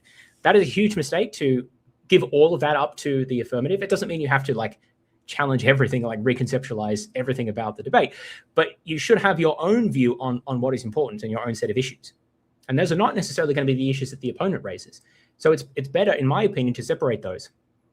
It also means that it's harder for you to, like, because it means that now the debate is determined by whether you win or lose on each of those 3 points. You don't have anything else that it's in your arsenal that was your chosen weapon that you wanted to bring up and defend. It's only those 3 points. And Michael has an advantage because he chose them. He spent way more time talking about them than Carrier did, because Carrier had to mix his positive arguments with rebuttal, and they're Michael's preferred topics as well. So I think it's a huge mistake to do it. So I've seen so many people do debates this way. I think it's a big mistake. No, that's why I said mostly ignore what Michael said in your first arguments. You can draw references to them. So it depends on exactly what arguments you want to present. If I was presenting a case for naturalism, I would probably include mind as one of the things that I think is well explained out of naturalism. I haven't done this in like the 15-minute format, so I'd have to think about this, what I want to do. But mind is probably going to be one of those. Order is probably going to be one of the other things, like physical order, something like that, which might connect to sort of the emergent consciousness thing. Not sure what I choose my third one to be. You don't have to have exactly 3, but that's common. But anyway, so what I do is then present what the question is, what my preferred answer to that is, why it's a good answer, and then as a tack on, as a little addition, say, and here's why Michael's doesn't work, but I'll talk more about this in the rebuttal section. I think that's a good way to do it, because then you've got all your positive remarks, you framed it the way you want. Oh yeah, and I'd probably choose like something like cosmic order, like mental order, or something like that.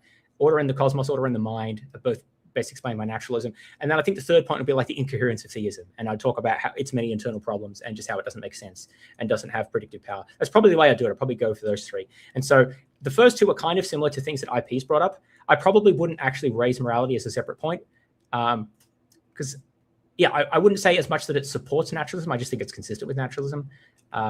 And so I'd probably just deal with that in the rebuttal. But at that point, I've got a separate argument, a wholly different one, which is something that Michael hasn't brought up that I've got in my arsenal. And if I can develop that well, now Michael has to refute that. He can't just win the debate by keeping on saying the same things about his points and hoping that I don't do a good enough job at refuting them. He now has to attack that point. So you should always be in the position, I think, of bringing up at least one like substantially new area, not just allowing your opponent to determine the set of issues that you discuss.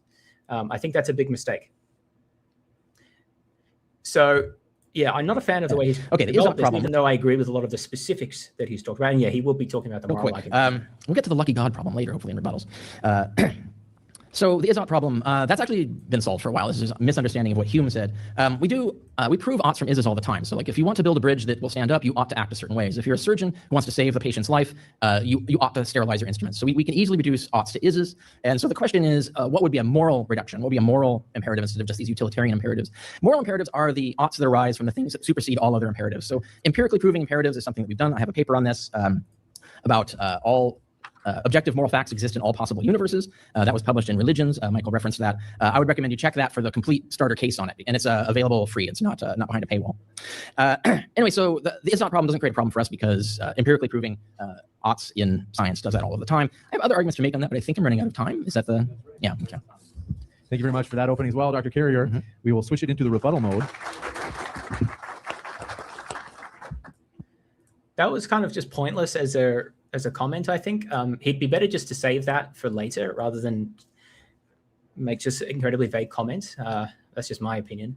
But again, he added really nothing new. He added some alternative explanations to the emergent universe and the cosmic consciousness points, which I think were good. He made some good arguments.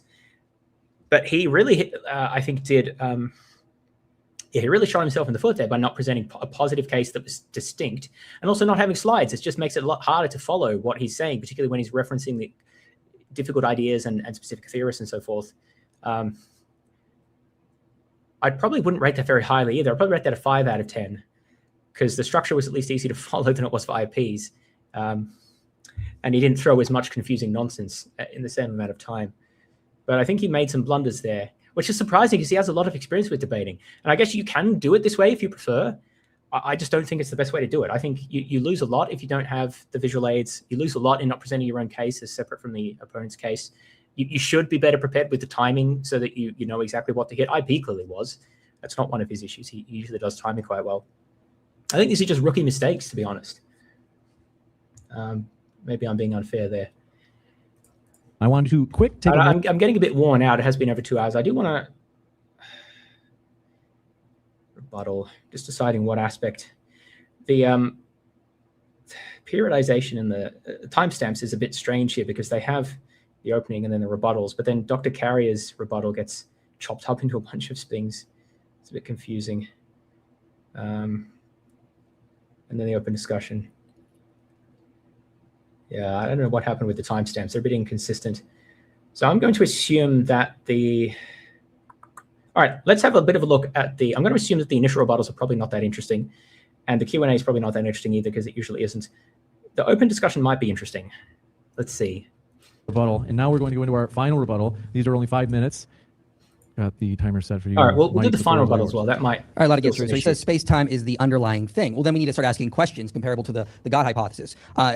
What type of relations, properties, or underlying terms? Is it one field? How many excitations? How complex is its geometry? But Michael, you don't have any of these answers with respect to God. You just say God. Like you don't have any explanation for how it gives rise to these different things. And you don't need to have all those answers either. It's a contrast of, anyway.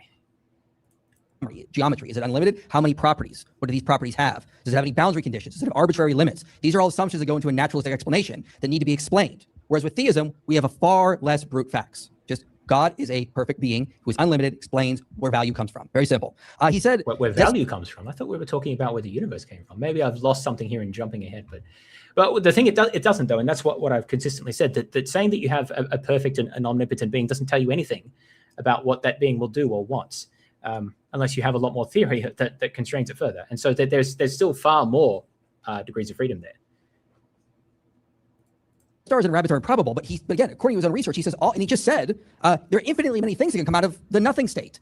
So how can he say they are improbable? What in nothing, your nothing state that gives rise to the universe, what in there makes this kind of rule that says Death Stars and rabbits are more? Well, you can have a probability distribution with an infinite support. I mean, that's not a problem, Michael. I don't know what the issue is supposed to be there. You can still say that of an infinite range of possibilities, some are more likely than others. I mean, the normal distribution has an infinite support. So this is just a silly point. I don't know what Carrier's specific proposal is, but like this rebuttal.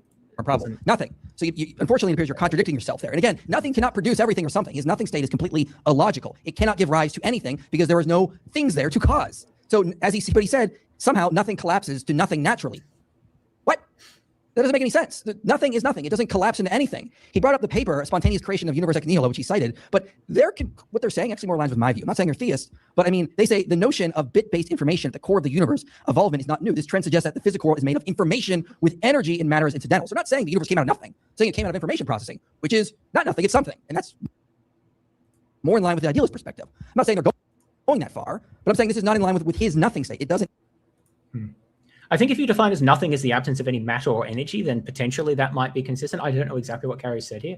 I don't actually know. It's not important for the naturalist to argue that the universe came from nothing. All you have to establish is that it came from something that wasn't God. Literally anything that's not God will do the trick. So I don't understand why theists get so focused on this point about whether it's nothing or not. It doesn't matter what it is, as long as it's not God, that the naturalist has, well, okay, as long as it counts as natural, but a lot of things could potentially be within that. But for the purpose of the debate, all you have to show is that it's not God, and then you're laughing. Even logically follow. He said that God is so complex, why posit that? Well, again, now you have to just posit solipsism. Because if you're gonna say we just go with the simple, you should just posit your mind and we're all figments of your mind's imagination. Why posit a bunch of extra complex minds out there, billions on this planet, if we just are going with simplicity here? Well, that's a silly argument, Michael, because, okay, so one question is why postulate other minds or a material reality outside of our own mind? Those are fair questions, and I think answers can be given. I mentioned before, I think abductive arguments to explain the regularity of our minds and the regularity of the appearance of other people's minds within our minds is the best reason to postulate their separate existence. There doesn't seem to be any constraints on those that would be operative to give those regularities, absent, or at least the best explanation for those is some sort of physical world in which those minds exist in a similar way to ours. Just think about dreams and how confused they often are, and even then, there's plausibly more regularity to dreams than there need be to any sort of arbitrary idealistic state. And the whole point about dreams is that they're not anchored to reality or like critical processing of stimuli in the same way that awake states are, at least in general. So I think there's very good reasons actually based just on the structure of our consciousness to think that there is a world outside of it. Abductive reasons, of course, not definitive ones. But that is a separate question as to whether we should postulate God. I mean, that's just a different explanation for a different question, a different phenomenon. So I don't really understand, like you might think that you could just have different views on this. You could be a solipsist about our own minds, but still believe that we emerge from some sort of cosmic mind, but not think we can know anything about it or about any other minds. Or conversely, you could of course accept other minds, but not accept a cosmic mind. You could believe different positions about each. They're just different questions. I don't really understand the connection. Like, it just doesn't follow that because we reject and appeal to a God as being not parsimonious, that therefore we must be solipsist. It's just a different issue, and there's good reasons to be to accept one. Like, there's a good reason to think that other minds do a good explanatory role, and there's not a good reason to think that God fulfills a good explanatory role. So it's more about really that parsimony. difficulty. Now, again, you could say his explanation is simple, but it's not explaining things. It just is. Okay, we still need to account for why the universe exists, why brains somehow produce consciousness, why there is moral realism, and many other aspects. This is not an actual full explanation at this point. So that needs to be talked about. And again, positing complexity is not wrong. We do this all the time in science to explain phenomena we see. But again, if we read, for example, many philosophers like Gage and Doherty, they say this, but of course many theologians have thought that God must not reason discursively as we reason, but in a simpler manner. Following Augustine Aquinas, thinks that God knows everything that can be known in a single timeless act, and has a single all-conjunctive thought. Dawkins could quibble with the theology, but this just shows that one simply can't do philosophy of religion without doing theology. And he does not seem ready or willing or able to do the requisite theology. Also, Swinburne argues that some in detail, that attributing infinite power is simpler than attributing a finite quality, and illustrates this from the history of science. So it's much actually simpler as a form of an ontology to posit a being that's just unlimited in power, knowledge, goodness, than having some sort of arbitrary limit. Why does it only go this far? Well, you need an explanation for that. So when we posit perfect being theism, as Brian Leftow, Joshua Sichawati has pointed out, this is a very simple ontology. You're just positing a mind that's unlimited. So, for example, to give an analogy, An unlimited mind doesn't explain anything. This is the point that I keep making. I don't know if Carrier has emphasized this sufficiently. I hope that he has. But you need to postulate why the God gives rise to the specific effects that have been observed and not all other possible ones that are consistent with that being's powers. And that's where the rubber hits the road there, because naturalism automatically does that. The advantage of naturalism is it actually postulates causes that are necessary and sufficient, or at least within some boundaries, necessary and sufficient for the observed effects. There might be a range of possibilities, but that range is highly constrained. And that's why we postulate constrained causes, is because the effects are constrained. The problem with postulating completely unconstrained causes is that they have zero explanatory power with respect to the very constrained particular effects. So then you need to introduce extra structure into your explanation to get to constrain it to give only the outcomes that we observe.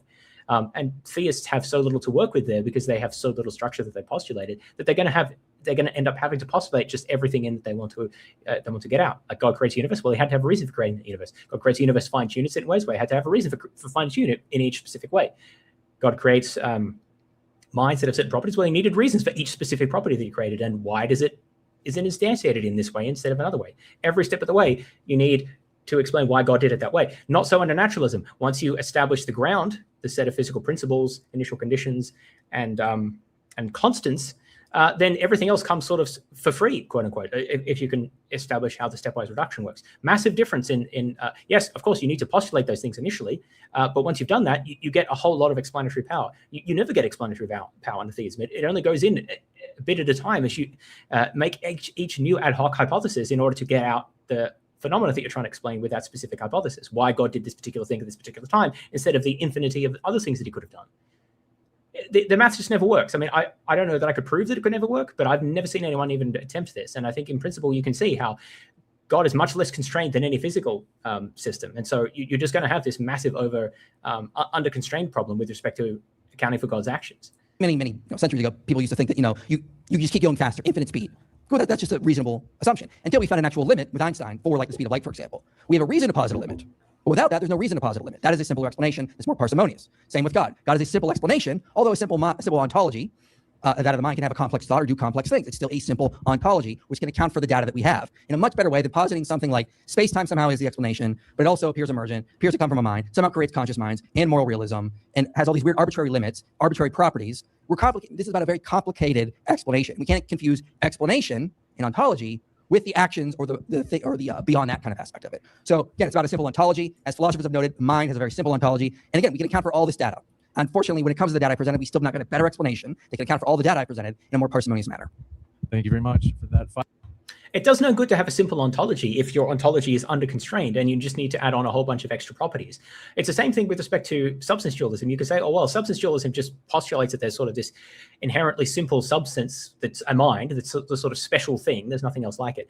And that it is the bearer of qualia properties and other like mental properties.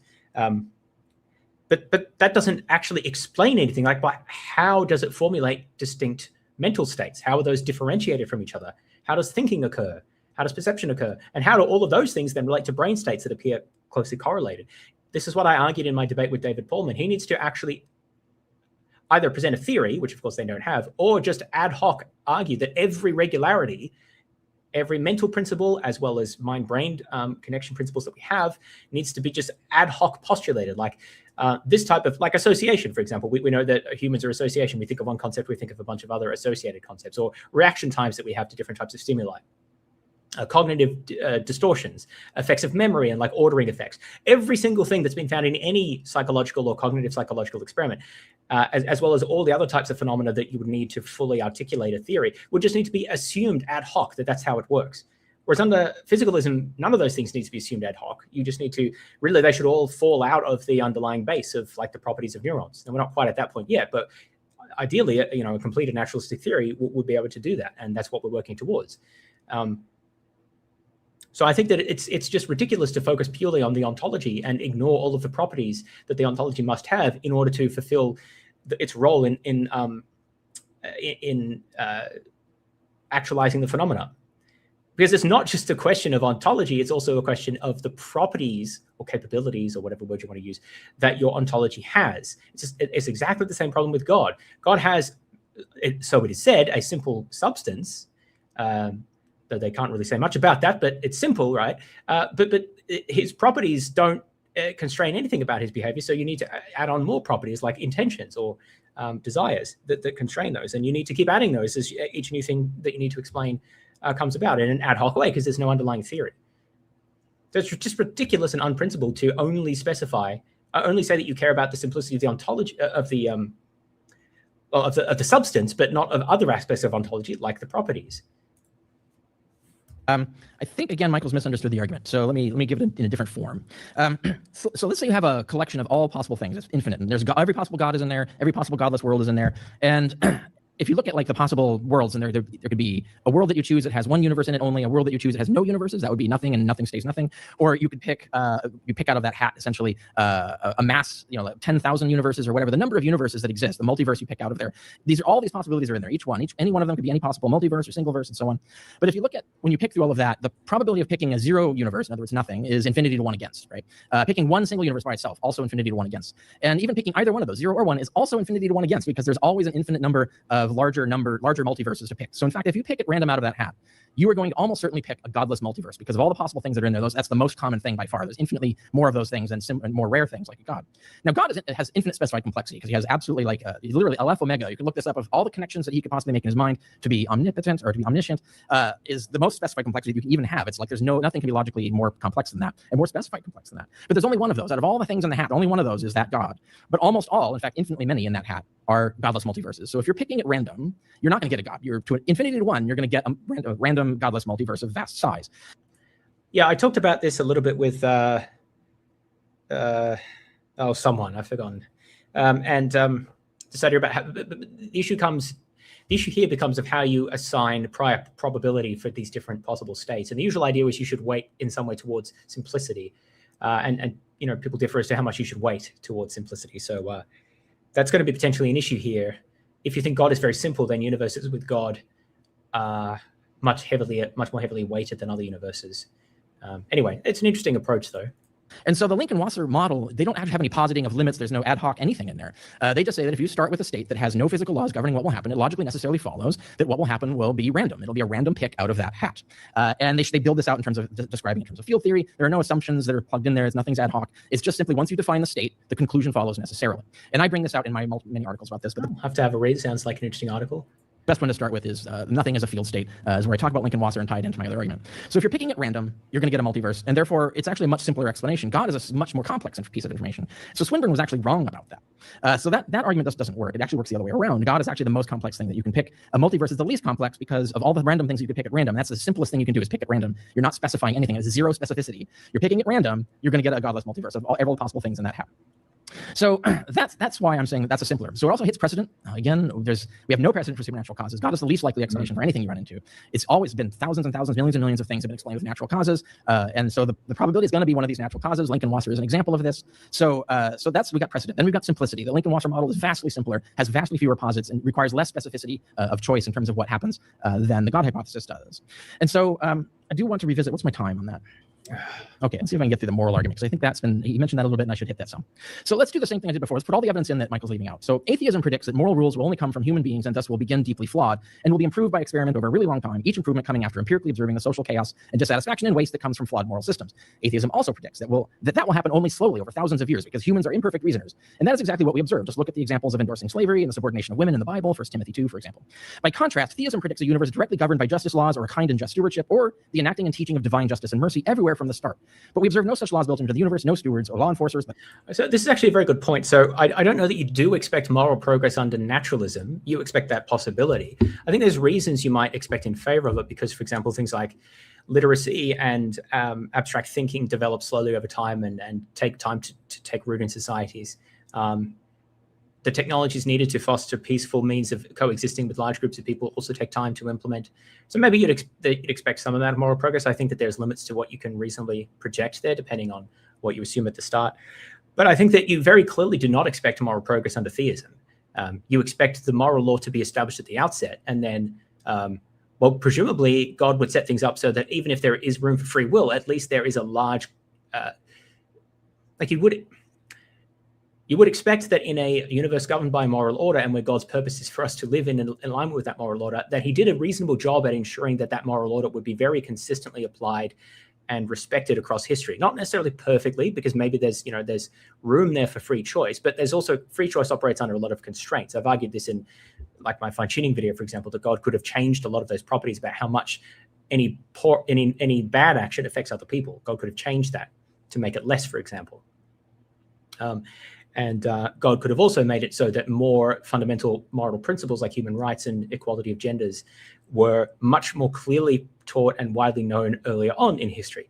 So I think that when you look at the history of morality and how it's been borne out in societies, I think that it just seems to be much more consistent with a naturalistic hypothesis than a theistic hypothesis. So I agree with Carrier's point here. And no perfect moral code has existed anywhere throughout history. The best moralities have always just slowly evolved from human trial and error. That's exactly what we would have to observe if God doesn't exist. But it is weird. It is not what we expect to observe if God did exist. If God did exist, we should see perfect moralities taught from the beginning for the last 40,000 years or 2,000, 4,000 years of writing and so on. And so that's why morality establishes my position. Thank you very much. We have the 20-minute open dialogue. Got the timer set. The floor is yours, gentlemen. Thank you, Dr. Carrier. Question about what you said there. You said pick something out of a hat. Are you talking about your nothing state? Yeah, I'm responding to your discussion of my nothing state. Yeah. Okay, so you pick the unstable nothing model. Just me, or if there's lots of people left. So this is only 1 hour in. Obviously, you can't see much of the audience. But if I contrast that to the start, okay. Let me just compare here. Why is it not going back and forth? I'm just looking out. I haven't shared this. Oh, okay. There's visibly at least like 2 or 3 people have left in the audience from the start compared to now. Now, that's not a lot, but you also can't see very much. Like on the right, there are definitely at least 4 people I can no longer see. It's not a good sign of only 1 hour into a debate. Actually, I think this is probably a very difficult debate to listen to. It's fine for me because I have enough familiarity, but for a lot of people, Carrier and Michael are both going into too much detail and not explaining themselves well enough. I think Michael is doing much worse at that, but Carrier's done it to some extent as well. A lot of people are just not going to get a lot out of this. In my experience, you really do have to hold people's hand if they're not very familiar with these issues. And then sometimes even if they are, they misunderstand what you're saying. So you have to go slow and you have to, I don't mean you have to speak slowly necessarily. I know some people in the chat think that I speak too quickly. My response to that is you can always lower the speed if you're listening back to it. Recommend people do that. It's actually much better for my content for people to listen, to put the speed on low than it is to put it on high, because they count watch hours relative to the duration. Also, this is a speed that's comfortable for me, so I apologize if it's not as comfortable for you, but you can always lower that on your end. I know that puts you behind a live stream, but then there'll be people who will think it's too slow, and then they'll get bored and go over it. So I don't know that there's a perfect solution. Anyway, but in terms of a debate, like, you can speak quickly because people can usually understand the rate of words, but you need to be careful as to the rate at which you're developing new concepts, and work carefully to do that. And I think that neither of them done a very good job at that. And maybe it's showing with people finding it hard to follow in the audience. I don't know. Historical methods and the ethical worldview of secular naturalism. Please welcome Dr. Rich. We jumped in which back. nothing is in it. Basically, no physical laws. Just to be clear, it's a field state, though. I mean, that's just a way to describe it, right? So it's basically describing a state of nothing. I mean, they use the language of physics. I use the more colloquial terminology. You can just think of it as there is a 0 point that has nothing at it. It has the least, that's all space-time removed, all time removed. So there's absolutely nothing there. But consequently, at that one point, nothing dictates what will happen next. Nothing dictates that it will stay nothing. So if nothing dictates that it will stay nothing, there's only one, you can work it out. There's only one other. Okay, I'm being accused of clickbaiting. Okay, so yeah, I still have 2 arms and 2 legs, but they're not very functional, right? So yeah, I can move the fingers here, but this arm, I can't put any weight on it. And as for my leg, I can put weight on that, but it's also very hard to move. So yeah, one properly functioning arm and a leg, absolutely. If I was in a fight, which is obviously like what I'm sort of implying here, these 2 extra limbs would be very useless. And I did break a bone in each of them, so you know, I'm defending my title choice. Option, which is that every possibility has to be equally likely, because there's no rules governing that. No rule makes any one option more likely than any other, because no rules exist. Yeah, I agree that this story that I fell off a bike is actually not convincing. Even the doctors weren't convinced in this, because the broken hip, I broke my left hip, is pretty much impossible for a young person who does not have pre-existing conditions to just do by falling off a bike. They don't really know how it happened. And so it's kind of like not very good explanation. All I can tell you is that is the truth. That is what happened. But sometimes things don't make sense. So once you start from that assumption, you get that. Now, even if you want to say we have to posit at least this geometric point that has this quality, I can grant that, because if we have the single point that has it's a random potential, has no laws governing what it will do. If that's our one brute fact, the thing we have to posit, I'll grant that. And that's still vastly simpler. Question: if you have nothing, how do you have possibilities out of nothing? This is what I'm explaining. So let's say that let's get away from the word nothing, because there's different definitions of the word nothing. I think it's define it. Yeah, well, there's too many. So let's skip nothing. Let's forget the nothing part, because I think it's distracting you. This is what I was saying before, that the use of the word nothing is problematic, because it just is unhelpful. It doesn't seem like Carrier actually appealed to that in the debate. You may have used it elsewhere, but it's Michael who's insisting on it. That can be useful to do, because if it's if the other person is insisting that a certain word be used, and you're saying, look, it doesn't matter. It's not nothing in normal senses, and we don't need it to be for my case of work. I think that if you present it well, that can show them as looking a bit weak or a bit overly aggressive for a non-relevant point. Don't think it's sort of good to respond in the way that Carrier is here. Let's just say it's something. Let's say it's a quantum point. Like, it's a something. It exists. Nothing causes it. It's just there. It's a brute fact. Let's just say that. So we're not even talking about nothing. We're just talking about this thing. This thing has no properties other than that it exists, and that it has no laws governing what will happen to it. So that's basically 3 propositions, super simple propositions. Once you start with those 3 propositions, you inevitably get an infinite multiverse, because of the randomness effect. It would be infinity to one against. You said there's no laws or rules. How do you get this multiverse out of this one dot? Right. So if there are no rules governing what will happen, then what will every possible thing that can happen is equally likely. Because otherwise, if there was one thing, like if nothing stays nothing, now you're talking about a rule. A rule is governing it. Something is keeping it staying nothing. Not only that, it's selecting nothing to a high probability over all the others, but that requires a rule, some sort of force or power that's deciding this. You said there are no rules here. Exactly. So then, if that follows, there's also no causal principles. There's no ability to. There's no potentialities. There's no actualities. There's nothing that can actually give rise. The description is that. So that's the thing. This is the actuality that actually does the Actuality of nothing. It is. So forget the nothing. I think you're getting distracted by the word nothing. Let's pretend it's not nothing. Let's say it's a thing. It is a something. Yeah. Thing created everything else. This little bubble. Let's just call it a little bubble. Has 0 size, 0 time, and it has just 2 properties. One, no laws govern what will happen, and it exists. So those are the only 2 rules. How does that thing then create? If no laws govern what will happen, then every possibility is equally likely. So every following event is equally likely. So for that bubble to stay a bubble and never change and never produce anything is infinity to 1 against, because 0 outcomes is one option among all the infinite possible outcomes. But there's also no causal principles. There's no actual descriptions. That is the causal principle. So it does have causal principles then. It is necessarily an effect of the description of the bubble. So this bubble has the ability to cause other things. It logically necessarily does. Okay, so we're talking about a thing that causes other things. Does it just do it by itself? Well, yeah. Essentially, okay. Yeah. So what things exist that are able to act on their own? What, currently in our universe here? Can you give me anything? Yeah, well, we live in a universe that is governed by exigent laws, so we aren't in this bubble. This bubble has no laws governing it, so we're not located there. We've never seen what this looks like, because there's no such place in our universe. So there's a thing not governed by laws that has the ability to create everything. Well, there was once. Okay, right. So that sounds awfully lot like a mind. It can act upon itself to do other things. So you know what the difference is? A mind is intelligently selecting the outcome. This has no intelligent selection whatsoever. It Then is how can it literally create? random. The outcome is literally random. And you can show that there are infinitely more random outcomes that produce a vast multiverse without a God in it than with This is quite interesting. I want to read more about this hypothesis. I'm not sure I go along with assuming that there's like no laws of any kind. I guess that's just for the sake of argument, potentially. There are people, so there's a principle in philosophy called, I think it's existential inertia, which is the idea that things that exist tend to keep existing unless something causes them to go out of existence. Maybe that applies to changing in states as well. So you might think that this initial quantum bubble or whatever, that there's, even if there's no causal principles that are operative, we might think that there are broader metaphysical principles or something, which would say that it would just, absent any external effects, it would just stay the same and never change and never bring about any other states. I think that's probably what Michael is imagining, but that is an assumption, right? And you can just deny that assumption. But it's going to come down to what sort of explanations you think are acceptable and what principles you think you can appeal to. One of the reasons I don't like cosmological arguments is because I don't think any of these things can ever be resolved once we're outside of talking about our universe or anything remotely like it. I mean, what principles do we even know that we can appeal to? I would just say we probably can't know, but you can come up with different descriptions depending on different hypotheses. But yeah, I think Michael doesn't seem to have understood what the argument is doing at all, because he seems to be assuming certain principles that the carrier has not assumed in describing the situation, which maybe Michael thinks that should be assumed, like some principle of existential inertia, or the idea that a state change must be caused in some way, but that, again, carrier's denying that.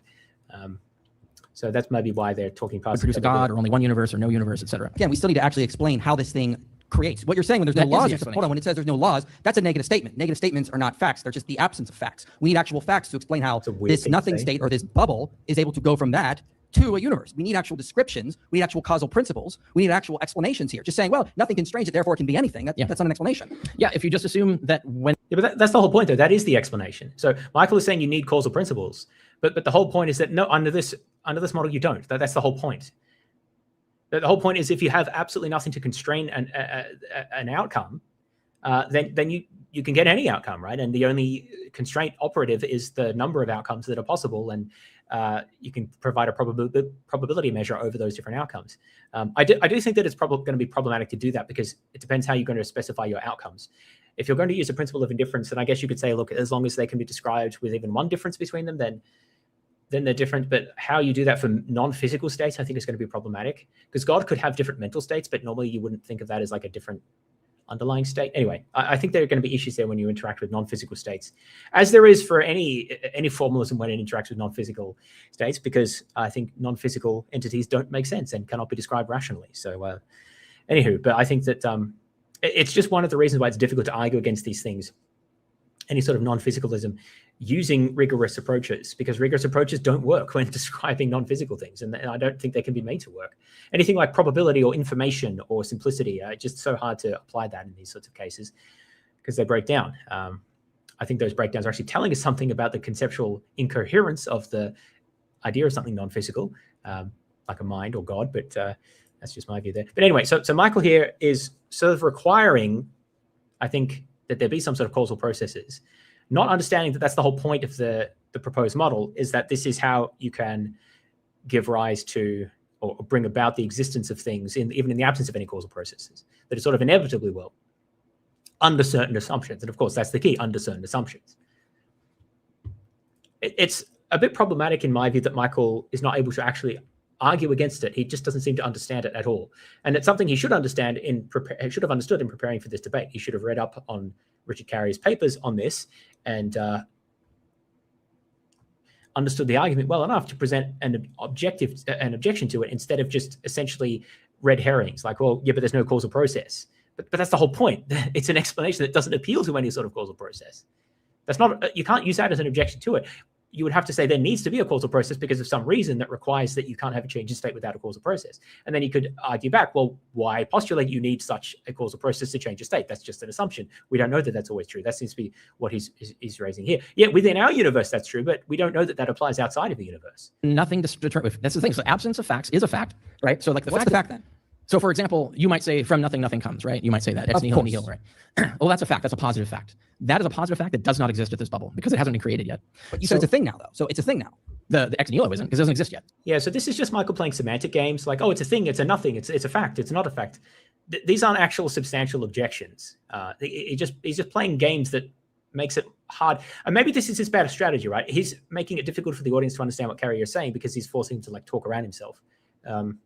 It's hard to deal with the strategy because the person sort of, well, I'm not going to say that Michael is doing this to be knowingly obtuse. He may be unknowingly obtuse, but either way, they're making it very difficult to just present something clearly because they keep interjecting and using different words and then arguing about which word is used here. Very annoying to deal with that sort of strategy. It's not an effective debating strategy in like a, at least it won't be, it shouldn't be in any kind of adjudicated debate sense, but it can be in a popular debate if it makes it seem like that the opponent's point is not logical. But just basically questioning word choice and things like that is a very low level engagement strategy. It's not that it's never useful, but like the way he's doing it here, it's not helping to clarify the point. So you said let's throw out the word nothing. Yeah, Now it's a fine. bubble. So Yeah, I'm okay with that. So out of this bubble comes the universe. How? Why? Because that rule, out of nothing, nothing comes, doesn't exist there. So Yeah, you said it it's is a thing. logically necessarily the case that if it is not true that nothing entails nothing, then it logically necessarily is the case that nothing will become one random thing. So now we're back to it being nothing. Yeah, I'm sorry, bubble. Let's Yeah, sorry, So I'm then jumping why are we around bringing like up that but yes, nothing causes nothing if you're saying it's a bubble? It's not if the bubble is not constrained by any law, this that shows says that it. he's playing semantic games because Carrier just misspoke by saying nothing, and Michael just ran away with that and made a whole point about it instead of just letting him continue the point and like helping to clarify, which is what you should do, in my opinion, with these things. You shouldn't try to take advantage of slight verbal slips like that. I think it makes you seem weak and petty and distracts the actual point. Better to win on substantive points rather than play verbal games like this. At least that's my opinion. Now, not everyone in the audience might get that, but I don't like trying to do things like this.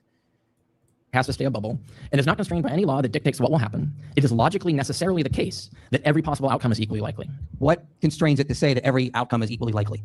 Logical necessity is Okay, then it's logically constrained by necessarily something, the though. case. Then it's constrained by something. Well, remember, logical impossibility is things that literally can't exist. So there's no one has to dictate that. There's not like you can turn off logical necessity and you can somehow have contradictory things, right? Logical necessity simply just is. Like there's no way to get around it. You can't have Unbelievably weak point from Michael here to say, well, there are some things that constrain it. It's logical necessity. But I mean, logical necessity is supposed to be the thing that applies to all possible worlds, right? I mean, maybe you don't think there are facts about logical necessity, but this isn't really a controversial point. Like, if something's logically necessary, then the theists and atheists can both agree on it, right? And take that as a premise. I mean, the idea that there may be restrictions on what is logically coherent and things that are logically incoherent can't exist. And again, not super controversial. And the idea that is going to be a constraint on what exists. I just don't really see the point in arguing against that. Again, not in a case like this. Of course, logical necessity is going to be relevant here. The whole point is that the whole point of a cosmological argument is that you need more than logical necessity to give rise to a universe. You need some sort of causal act of creation or causal processes or nomenological processes or something. The theists say that you don't have those under naturalism. There aren't the sufficient processes. Logical necessity is not enough. Carrier is actually saying logical necessity is enough because of this sort of toy bubble model that he's given. I think that only follows if you make certain philosophical assumptions. That's kind of fine. That's the case for anything. But Michael doesn't seem to be getting that at all.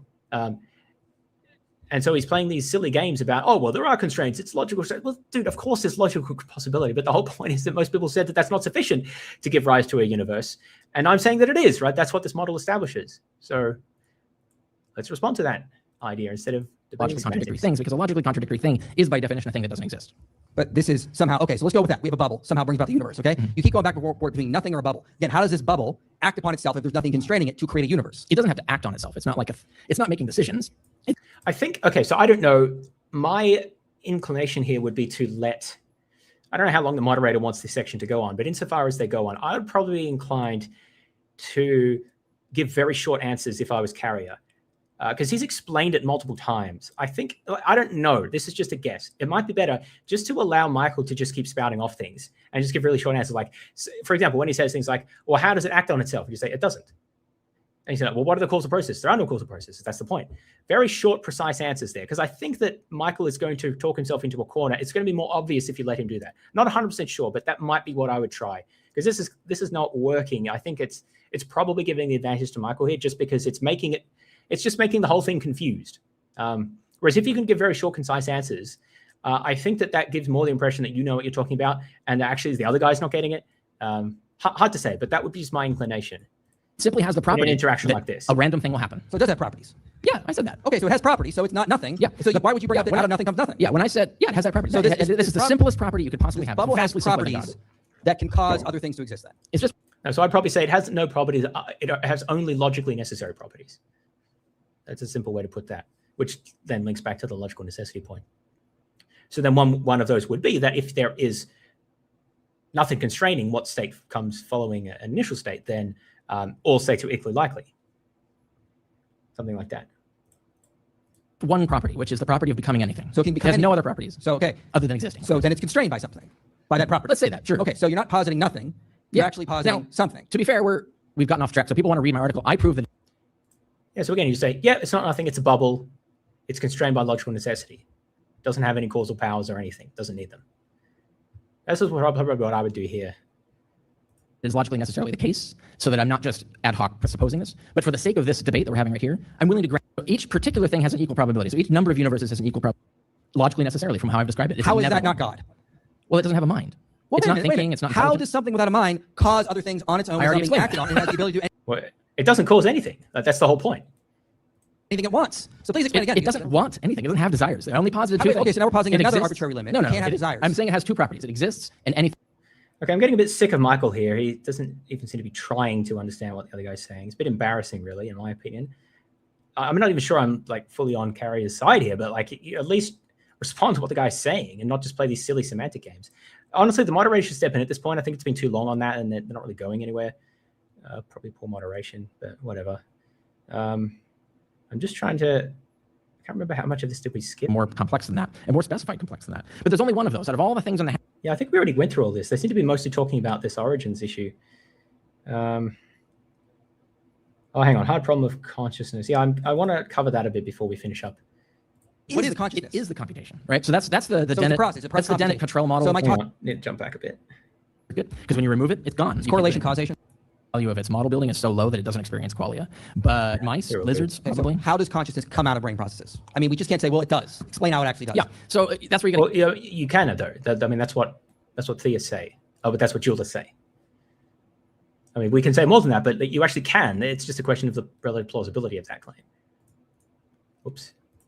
get like operationally what is consciousness, right? So we pick a thing. So I say like, let's say there's a mouse in here somewhere, no one's noticed it yet, and it's looking around. It will detect objects, it will detect routes that it could go through, it will see colors, it will hear sounds, and it's integrating all of this into a model, and it's using that model. It's a virtual model in its head. It's using this virtual model to figure out what to do, where to run, where to hide, etc. So it has desires. That's part of the model. It has can see things. It's making distinctions between things. It's doing all this. The computer in its brain is doing all of this, and that's what it is. So if you were to interfere with that computer, if you were to turn it off, for example, no, its consciousness will go away. Well, if you were to like cut out the piece that does the color red, it won't see the color red anymore. But If you seeing do the red piece- is not consciousness, though. You can see red or not see red and still be conscious. So I'm trying to figure out what you're trying to get at. I'm trying to get at what So consciousness you actually comes from. it's true that you don't have to. You can have your eyes closed and not see colors. Okay, then cutting out that part of but the brain or blinding me is not consciousness. Yeah, but what I'm saying is that that's what causes the redness. By cutting it out, we can prove that the redness is being generated by that computer circuit. Because when you remove it, it's gone. It's correlation causation. Well, in this particular case, it is because we can triangulate. What's the evidence for that? Because we can triangulate. Not only can we remove it, we can stimulate it. So we can actually activate it with electrode, and the color red, we experience it. And that's just evidence of correlation, though, right? But notice it's from two different. I really get the sense that Michael is not very smart or at least he's trying to play someone who's not very smart, because like the idea that an intervention, an experimental intervention is only correlational evidence is just ridiculous. That's like the gold standard in science, is to intervene in a system and selectively manipulate the properties. That's a gold standard of causational evidence. Now, not to say that it can be defeased, right, with counter evidence, and you might want to triangulate with other lines of evidence, but that's not just correlational evidence. That's a ridiculous thing to say. He just sounds like someone who has no idea what he's talking about when he says something like that. I also noticed that in this final discussion section that it seems to be Michael asking all the questions and Carrier responding to all of them. This is sort of what I was saying before when I said that Carrier is allowing Michael to control the format and structure and flow of the debate. And this is generally not a wise thing to do, because it makes it a point where if they win on their issues, then that's sufficient. You don't have any issues for you to win on, and you don't have any like basis for critiquing their performance other than on the issues that they've raised. And again, here, Carrier's just responding to everything that Michael said. So it becomes a question of, can Carrier generate good enough responses? It should also be, can Michael generate good enough responses to Carrier's questions? There may have been an opportunity for that. I don't haven't listened to all of it. I've listened to most of this. If that's the case, that's a moderating problem. The moderator needs to ensure that there is doesn't have to be exactly 50-50, but it should be roughly balanced between the participants of asking questions in this. If the moderator has not ensured that, then I would say that's their fault. Different directions, and then you get. But you even as a participant, you can be more forceful in that. You can just say, look, I've answered enough of your questions. I'm going to ask a question myself. That's perfectly fine to do. If it is the case that you have answered a lot of questions, of course, if you just say that, you look a bit foolish. But I think that would be fine for Carrier to have done at a certain point here. No, I didn't pre-watch this, though I am fairly familiar with a lot of what IP has produced. So. Comparative anatomy, which animals can see red, and then we get evolutionary history, so how that component grew over time and how it was selected for by evolution and so on. So all of this convergent lines of evidence shows that redness, or experience, or any experience of redness, is the product of a computation and a specific computation. And I'm asking how we can look at at. We actually know where it is. I'm asking how it comes out of the computation, because we can look at the brain. Well, What is the consciousness? It is the computation, right? So that's the So it's a Dennett. process. That's the Dennett-Cottrell model. So am I talking to a conscious agent or a process? Those are the same thing. They're identical. So how would it be different than just talking to a river? If it's just a process, you're not actually here. A river doesn't See, again, this is annoying. have the That just seems to be a stupid comment. Oh, well, a river is a process. A conscious mind is a process, according to Carrie here. So talking to a river should be the same as talking to a conscious agent. I mean, that's just sort of. If I was Carrie here, I'd probably pause for a moment to emphasize how vapid that sort of statement is. Like, well, okay, just because two things have one thing in common, that they're both systems, that doesn't mean that they have everything in common, that in this case, they're both conscious. That's a very silly thing to think, right? Obviously, the point here is that there's certain types of processes that need to go on, certain types of information processing, in order for an agent to be conscious or conscious of something, and those are absent in a river, presumably, right? So this is not that difficult to understand. I'd probably say something like that. You'd be a bit condescending. When it's such a stupid question, be a bit condescending back. But direct that to the. I mean, there's always a risk there because people might be off-put by that. But the questions at that level of vapidness, I think, deserve just a little bit of sass back. But make sure you direct that to the speaker, not to the audience. And there's always a risk doing that. So if you want to not, that's fine as well. But I think that would have been appropriate in that context to emphasize how silly his objection was. Computational circuit to build models and explore them. You need to also show the brain does that. We have done. We've got no, it's not. We got neural structure. There's tons of neuroscience on the computational structure of the brain. For example, I have a whole literature. Which paper has shown that they've shown how? Again, demanding specific papers in a context like this just makes you sound weak. Like it's just such a silly thing to say. Well, who said that? Show me the line where he said that. Show me the passage where he said that. That's not what an open discussion is for. And it's not like you can debate specific papers in this sort of context anyway. Again, maybe that plays well to a certain audience. To me, that seems really weak when people do that.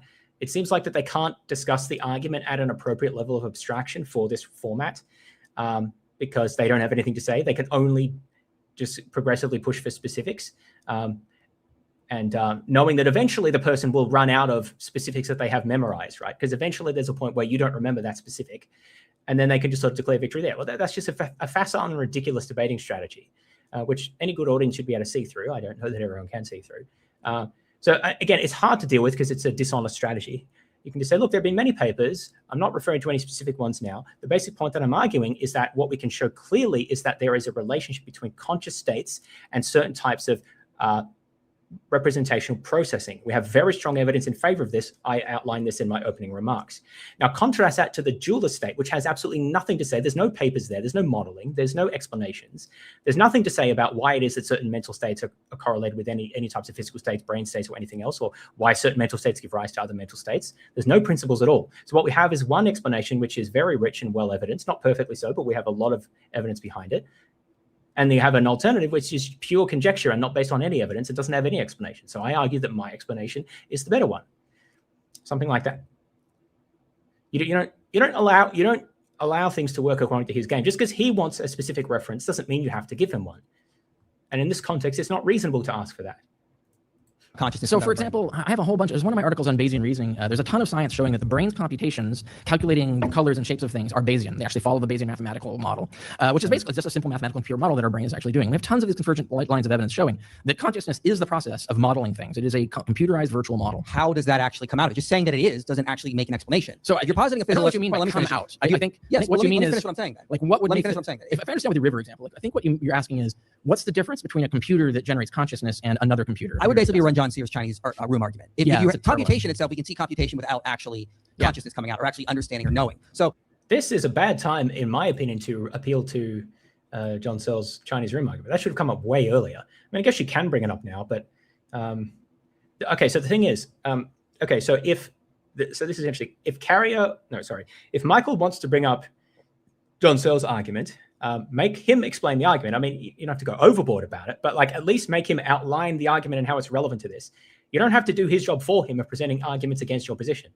So, you know, you can say, okay, so like explain how that's relevant, right? And then you get him to explain it a bit, and then you respond as appropriately. Let's see how actually they do this. you have computation. Okay, that doesn't actually show consciousness coming out of it because we can see computation without it. So you have a correlation in the brain. I agree. That's not evidence of a causation. You say it is. I'm asking for that evidence. Well, he didn't even do that well because correlation and causation is a wholly different issue from Searle's point, which is that any computation is never sufficient for well, actually understanding is the one that he discussed, but I think also qualia by implication there. So yeah, I'd really want to make Michael do the work in explaining how that's relevant, and he doesn't even seem to have done that there. But I think the simplest response is to simply say, well, that's John Searle's position. He doesn't show anything with the argument. It's just an appeal to intuition, and I've argued that the intuition is wrong. I've given lots of evidence to indicate why that's the case. If you want to tell me why his intuition is correct, then go ahead. He's not given it so far. It's all the convergent lines of evidence. It's very improbable that there would be all those convergent lines of evidence unless it's causal, right? That comes out of Pearl, which is one of the standard textbooks on how we determine causality. But idealism predicts this kind of correlation. We predict that if you're a conscious agent, you're going to look like something in reality. I mean, I don't really know. I don't really study like what the actual. There aren't any scientific. I'd probably press Michael a lot more on that. Say, well, how does idealism predict that we would have brains that then show these causal patterns? Idealism seems to just predict nothing about the content of our ideas. Like, explain how it predicts those things. What's the basis for that? I'd push him more on that. Articles on idealism as an actual explanation. Well, that's because there's a metaphysical thing. The point being is you're asking me what the science is on idealism, and that there isn't any. Yeah, so push it back. So Carrie needs to push it back on Michael here. Push it back on Michael to explain why idealism predicts certain things. That's a good opportunity for him to push questions back in the other direction. You said you were going to hold to a physicalist theory. You said I'm saying there's tons of papers, you need actual evidence the brain creates consciousness other than just correlation. We have tons of evidence. Again, consciousness is the reason it's called the hard problem. It's because we cannot reduce subjectivity to just computational processes. Even Sam Harris admitted. Even Sam Harris. I'd be inclined to say the reason it's called the hard problem is because that made a good paper for, I think, David Chalmers, who introduced the term. Could have been someone else, but just because philosophers like to call it that doesn't mean that it is actually hard. That's just arguing by like the label that people give. That's not very convincing. Cottrell's done this. Even Sam Harris has admitted that if you just open the brain, you're not going to get like the subjective experience that is supposed to be coming out of it. That's what we need evidence for. That's completely the wrong way that you do it. The only way to have the experience is to be the computation, right? You can't watch a computer and know what the computer is doing, right? So you have to actually be the computer to know what it's doing. So you have to actually be the thing itself. Yeah, that's the basic physics, right? So then, okay, so let's go with that then. Okay, so if you are the thing, you can't actually see consciousness, right? I mean, there's no way to observe it. Right? I mean, see, you're talking about vision with the eye. There's no way to observe it, though. You are. Well, an agent experiences their own consciousness in the world as an embodied agent interacting with the world. Like that's how it works. The point is we can determine that the brain is what mediates that, a physical mediator that generates that, and not something else. Very simple. You're in. Okay, but there's no way to observe it from the outside then, though, right? Well, you can observe that it's going on. So it's just like if you're watching a computer. That's not what I asked you. There's no way to observe it, right? Well, it's logically necessarily the case that the only way you can experience consciousness is to be the computer. There's no. But if we can't observe it, it's not physical because physical things can be observed from the outside. How come we can't observe it? That's a non sequitur. The reason you can't observe it. No, not all physical things can be observed. It depends what you mean by observed. Many physical things can't directly be observed, but their existence can be inferred. That's true for many subatomic particles, for example. I mean, even C is problematic here. If you mean detect. Well, detection means interaction with something else that then can ultimately be inferred. So in that sense, yeah, we can detect consciousness.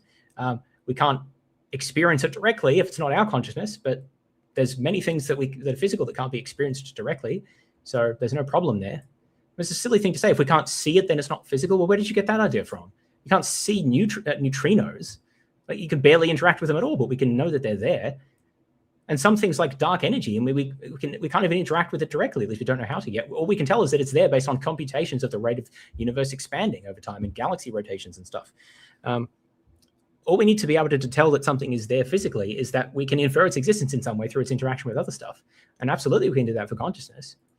It's an inference. Because if you're just looking at a computer, like you're just staring at a microchip, you can't play a video game, right? You have to actually run the chip. And then you have to interface with the monitor and with the controls. And we can observe all that, though. Yeah. That's physical. In that particular case, yeah. But notice you have to actually run it, and so you have to actually be running the process to see it. The analogy, if you want to see like a third party, is when you see me behaving a certain way, you see the video game running. But the only way to be on the inside of me is to literally be on the inside of me. You have to be the computer. Exactly. Exactly. Yeah, so I'd probably like to push Michael if he wants to use a computer analogy there to explain how computers work, because I only have a little bit of understanding of this, but most people have even less. So they're like unfazed by computations in computers, but raise the issue with computations in physical, like in brains. And people like John Searle have argued that there are essential differences. But I mean, if they're going to argue that, they need to make the case, right? And the point is that you can't tell what program a CPU is running just by looking at it from the outside. What you would have to do is actually map out the series of electrical pulses across all of the relevant connections in the CPU, of which there's billions of transistors. So there's billions of these connections. You actually have to map them out at a high temporal and spatial resolution, and then somehow reverse engineer what program is being run. And to my knowledge, that we do not in general have the ability to do that. That is a very difficult thing to do. So in practice, you can't see what a computer is running just by looking at it from the outside, even if you have exquisite ability to measure its activity, its activations. So there's not really a huge difference. I'm not saying that means CPUs are conscious, but in terms of observability, there's not really a difference here. So again, unclear what the point being made is. That's a logically necessary case, though. So it doesn't argue against physicalism. Physicalism already entails that would be the case. There's no other way. Physicalism would entail that we can observe consciousness in some sort of physical process, and we haven't been able to do this. This is the problem. Physicalism doesn't entail that in the sense that you mean. So I think you're engaging in sort of semantic. So again, push this back on him. Why does physicalism entail anything about what we can observe? Physicalism is a position about what exists, not about what's observable.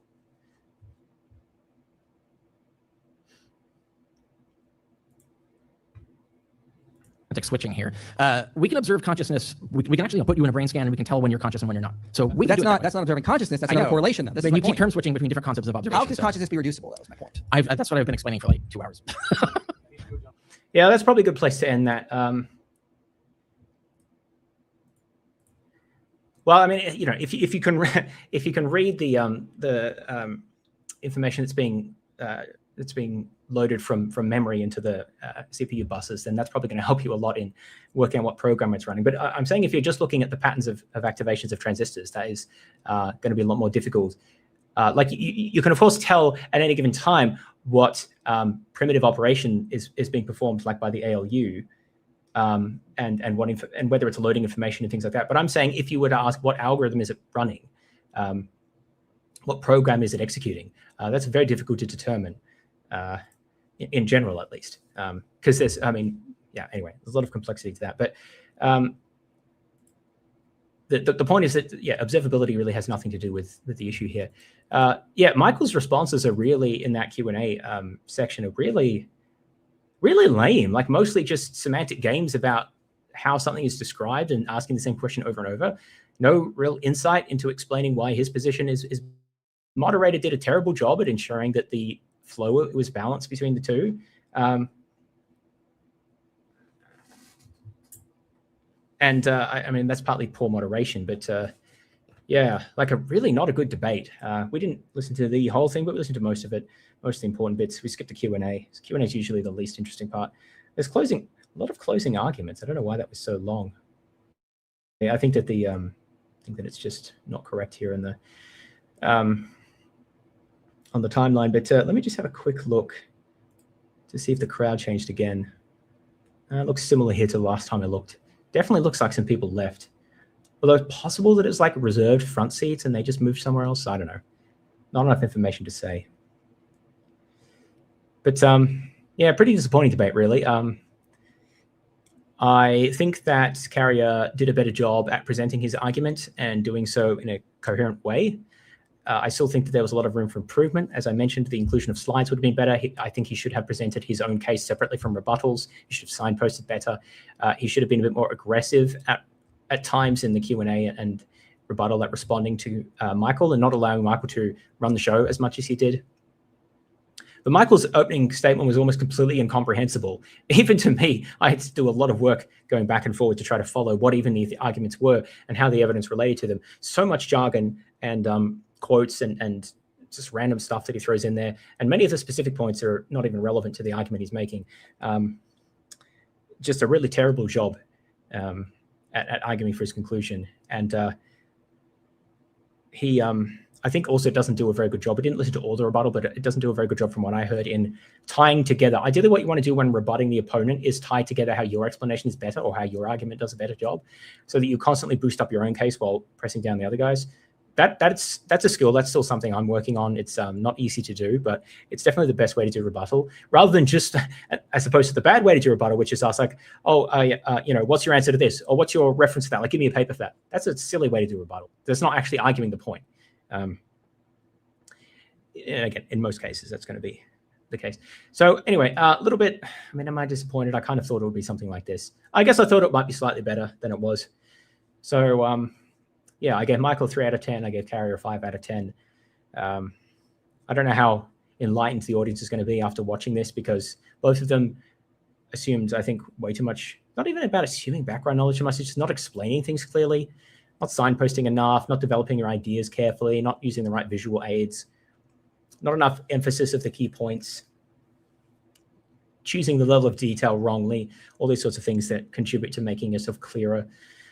I'm not saying I'm perfect either. I am trying to practice and improve at each time, but I do take these things seriously in a debate, both trying to present your ideas clearly and also try to come across in a convincing way to people who aren't already on your side or likely to agree with you. So that was a bit of fun. Hopefully people enjoyed that. Let me just have a quick look at comments before signing off here. As I mentioned, I've just had 2 surgeries recently, and I'm in still a bit of pain and not very functional about sort of motion. And I'm flying back to Australia tomorrow, so thought I'd get in a stream now, and because I'm not sure when I'm going to do the next one. Haven't seen IP debate before. Is he always this insufferable? I've only seen his own content. And he's done a few debates. I debated him. I can't remember exactly what the topic was. Yeah, I think he always, well, that's what I was surprised when I reviewed his initial remarks, is because it's pretty much exactly the same, like down to the paper and quote that he's been presenting for the last 5 years. Maybe there's a few changes, but not a lot. Including the silly one comparing like neural densities to galaxy clusters, which is just an absolute joke. He needs to get rid of that paper. Unbelievable. But yeah, I think he kind of always is like that.